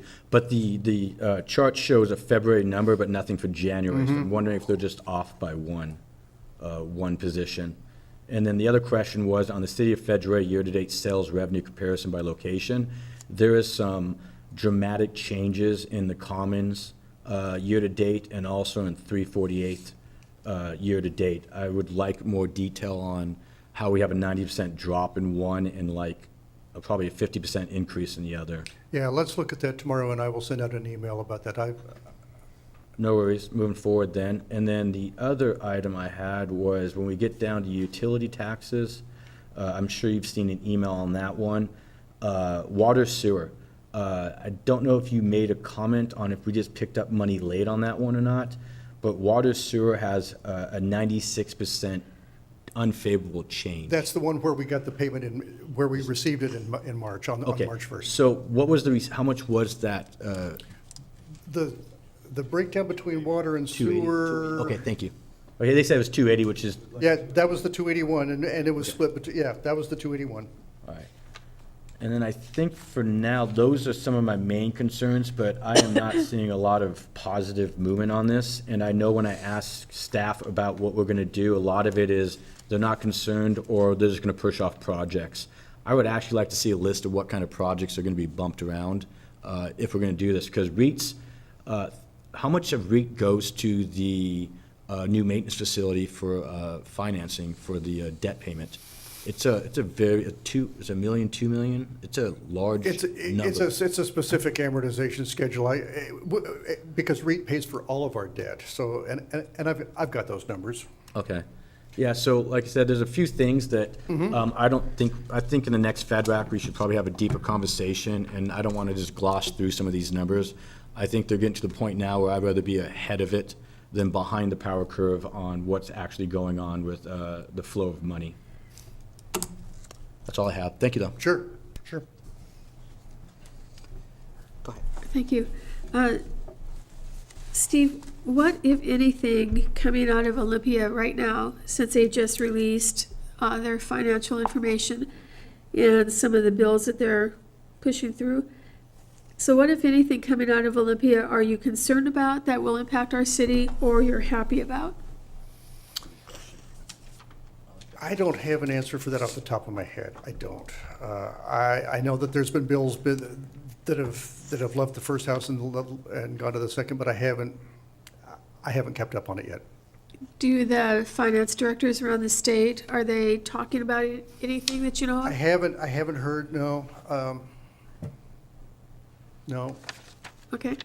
Okay, some of this stuff I'm concerned about, so I'm sure that Sure, because the staff state, should be concerned about eventually. Every department, we are all aware that the state funding is in a different environment right now, so we're kind of holding our breath. So my answer would be I'm concerned about all of it, but that's not helpful. No, true. When do we have our first payment on the bond for the maintenance yard? We pay interest, I think, in June, and then principal and interest in December. And the utility tax rebate program, I had talked with the mayor about having a council committee to discuss that. He said it didn't need a council committee, staff would be working on that. Is staff working on that? We're executing on the program itself as it is in the municipal code, so So we're not working on it? I don't have anything that I'm doing to All right. change it. Yep, because it certainly needs to be changed. I thought that was under agenda setting for council to, is there some direction to staff that you need staff to do something? Well, the program isn't working the way it is. Sure. And when I talked with the mayor about it several months ago, he said it was something council didn't need to do, but staff could work on it. What I'm doing right now is we're tracking and reporting what's coming in, and that's all we're doing. Because the program itself just doesn't work. But we're executing on it because it's in the municipal code. Correct. Yeah. Could you talk with the mayor about? Next steps? Yep. We want, if we have the program that's available to help people, and it sounds like this year there are people that could certainly use the help. We need to be able to make it workable. Sure, I'm happy to. Thank you very much. One more question. So some cities around us have been letting staff go. Is there a point, and I don't want to see this happen, I know that it's happened before in our history as a city, at what point do we start talking about things like that? We have no discussions for letting staff go. The first step that we would do is if we really thought revenue was a problem, we would start delaying recruiting and filling positions, we would freeze, and we're not doing that at this time. Okay. And the ARPA projects that are not finished, when you talk about delaying projects, since those projects were funded by ARPA money, those should not be delayed. Correct. That funding is secure, and those are all moving forward. Okay. All right. I want to make sure that those projects are done because that was the intent of the money. Yeah. And we need to fulfill that intent. Thank you. We're keeping that promise. Your direction was clear. All right, I don't see any other questions. I move to forward the February 2025 monthly financial report to the April 1, 2025 consent agenda for approval. Second. We have a motion and a second. All in favor, please say aye. Aye. Aye. This matter passed 3-0. And that is Well, all. I have something to bring up under, excuse me. Oh, I'm just gonna say that is all actionable item that we need to do for today. Yeah, I'd Go like ahead. to, under other, I'd like to bring up a topic I think that we should discuss here in our meeting, and then maybe move it to Jack's committee. We had a presentation the other day about the Red Lion and getting built and getting ready sometime coming up, and they made the comment they were $2 million short of making it finished. And I think we have an opportunity as a council and as a city to maybe build a partnership with King County and Catholic Services, who they're going to be running it, and ourselves, and figuring out how to come up with the $2 million to move the day center to Red Lion and to fund it so that it gets done on time with what they're doing right now. I mean, we've had people come here so many times talking about what's going on at the day center, pro and con, and you know, we know it's in the wrong location. It's causing a lot of heartache, and I think we should take a serious look at it in the next Parks Committee, and have our mayor and our manager figure out, can we put a deal together with King County and Catholic Services and ourselves? And, you know, we need to be prepared to spend, we should be prepared to spend $500,000 or whatever the number is, or $750 to be part of it to get it moved. Now, we might decide not to do it, but I think our time is right now to have that happen, to explore it. And I'd like to, I don't know how we do that, but I brought it up in this committee because we're talking money. We haven't anything budgeted, but we need to move it forward to have the discussion. So I wanted to bring it up and see what the reaction is of anybody here, if you'd support me on having us do that, and knowing that nothing may come of it, but I think we should make everything we can to make it happen. I think it's worth a discussion. I don't know where the money would come from at this Well, point. yeah, but- nobody knows where the money is, but do we have the willpower to do it over a very short period of time? Well, I think that we almost have to do it. Okay. Oh, So, I think the conversation is Sorry. legit. No, you go. Okay. Yeah, I think the conversation is legit, and we've been, like I said, beating around the bush for a while, and that was even before my time, there was still that conversation. So knowing that we've actually spoken to our federal and our state about the Red Line and seeing how to utilize that, and knowing that the county has the Red Line and they're planning on using it, I think there is, like you said, I think money is a secondary consideration, whereas the primary consideration is, like I said, having a game plan with that big picture out there, not just hey, 6 months, 6 months, 6 months. It's more that, hey, in 4 to 5 years, what is it going to look like? How can we get going before they start doing the sound transit and all that stuff? And maybe even having that conversation will speed up the process to get an actual, idea of which way it's going to go. Because right now, a lot of stuff is in limbo until we get told by another location or jurisdiction of what property can be used and what property can't be used and what will be demolished and not demolished. So I have full support to bring that up in Parks and have a longer, deeper conversation on that. Yeah, I was going to suggest that maybe Council President can form an ad hoc committee to look into this. Ad hoc committee? He's talking about putting it on Parks. I would like to move it to Park for discussion next month, and maybe have the council president inform the mayor and the city, Yeah, and we the can- manager that this is Yeah. a hot button and let's see what we can figure out and Yeah. do it sooner than later. We have agenda setting tomorrow, morning. so, yeah, so we, as long as Jack Walsh is amenable to putting it on his parks agenda, we I'm can just pretty do sure that. he is. Lydia and I would be amendable, I'm sure. Okay, well, good. You know, one thing we haven't heard for quite a while is an update on grants and what grants we're working on and what grants we've applied for. I'm sure that we still have the grant writer, correct? We approved another year or two, I thought. Is someone working with the grant In writer? the Economic Development Department, Julie the admin and Brian Davis, I believe, are still working with that. So, I mean, it's possible that there's grants out there that we could be using for this. Could we get an update, perhaps, even if we don't have someone in the position Oh, in the near future? I have a request for that right now, too. Yeah, I'll talk to Brian about that. Thank you. And then, just real quick, since a while back I sent an email out about some things I wanted to talk about for FedRAC. The two I wanted to discuss tonight, to see if it was open for you guys, is I'd like to get an update on the financial software upgrade. It happens to be one of the few things in this city that I actually understand pretty well, and there is a potential chance that when we do this upgrade that we can actually tie other pieces of software together to streamline the system, to make it easier, to make it more efficient, and maybe even save some money for the city. So I'd like to at least, have the conversation and get an update on where we're at with that one. And the other one is getting an economic development update and an ARPA spend update.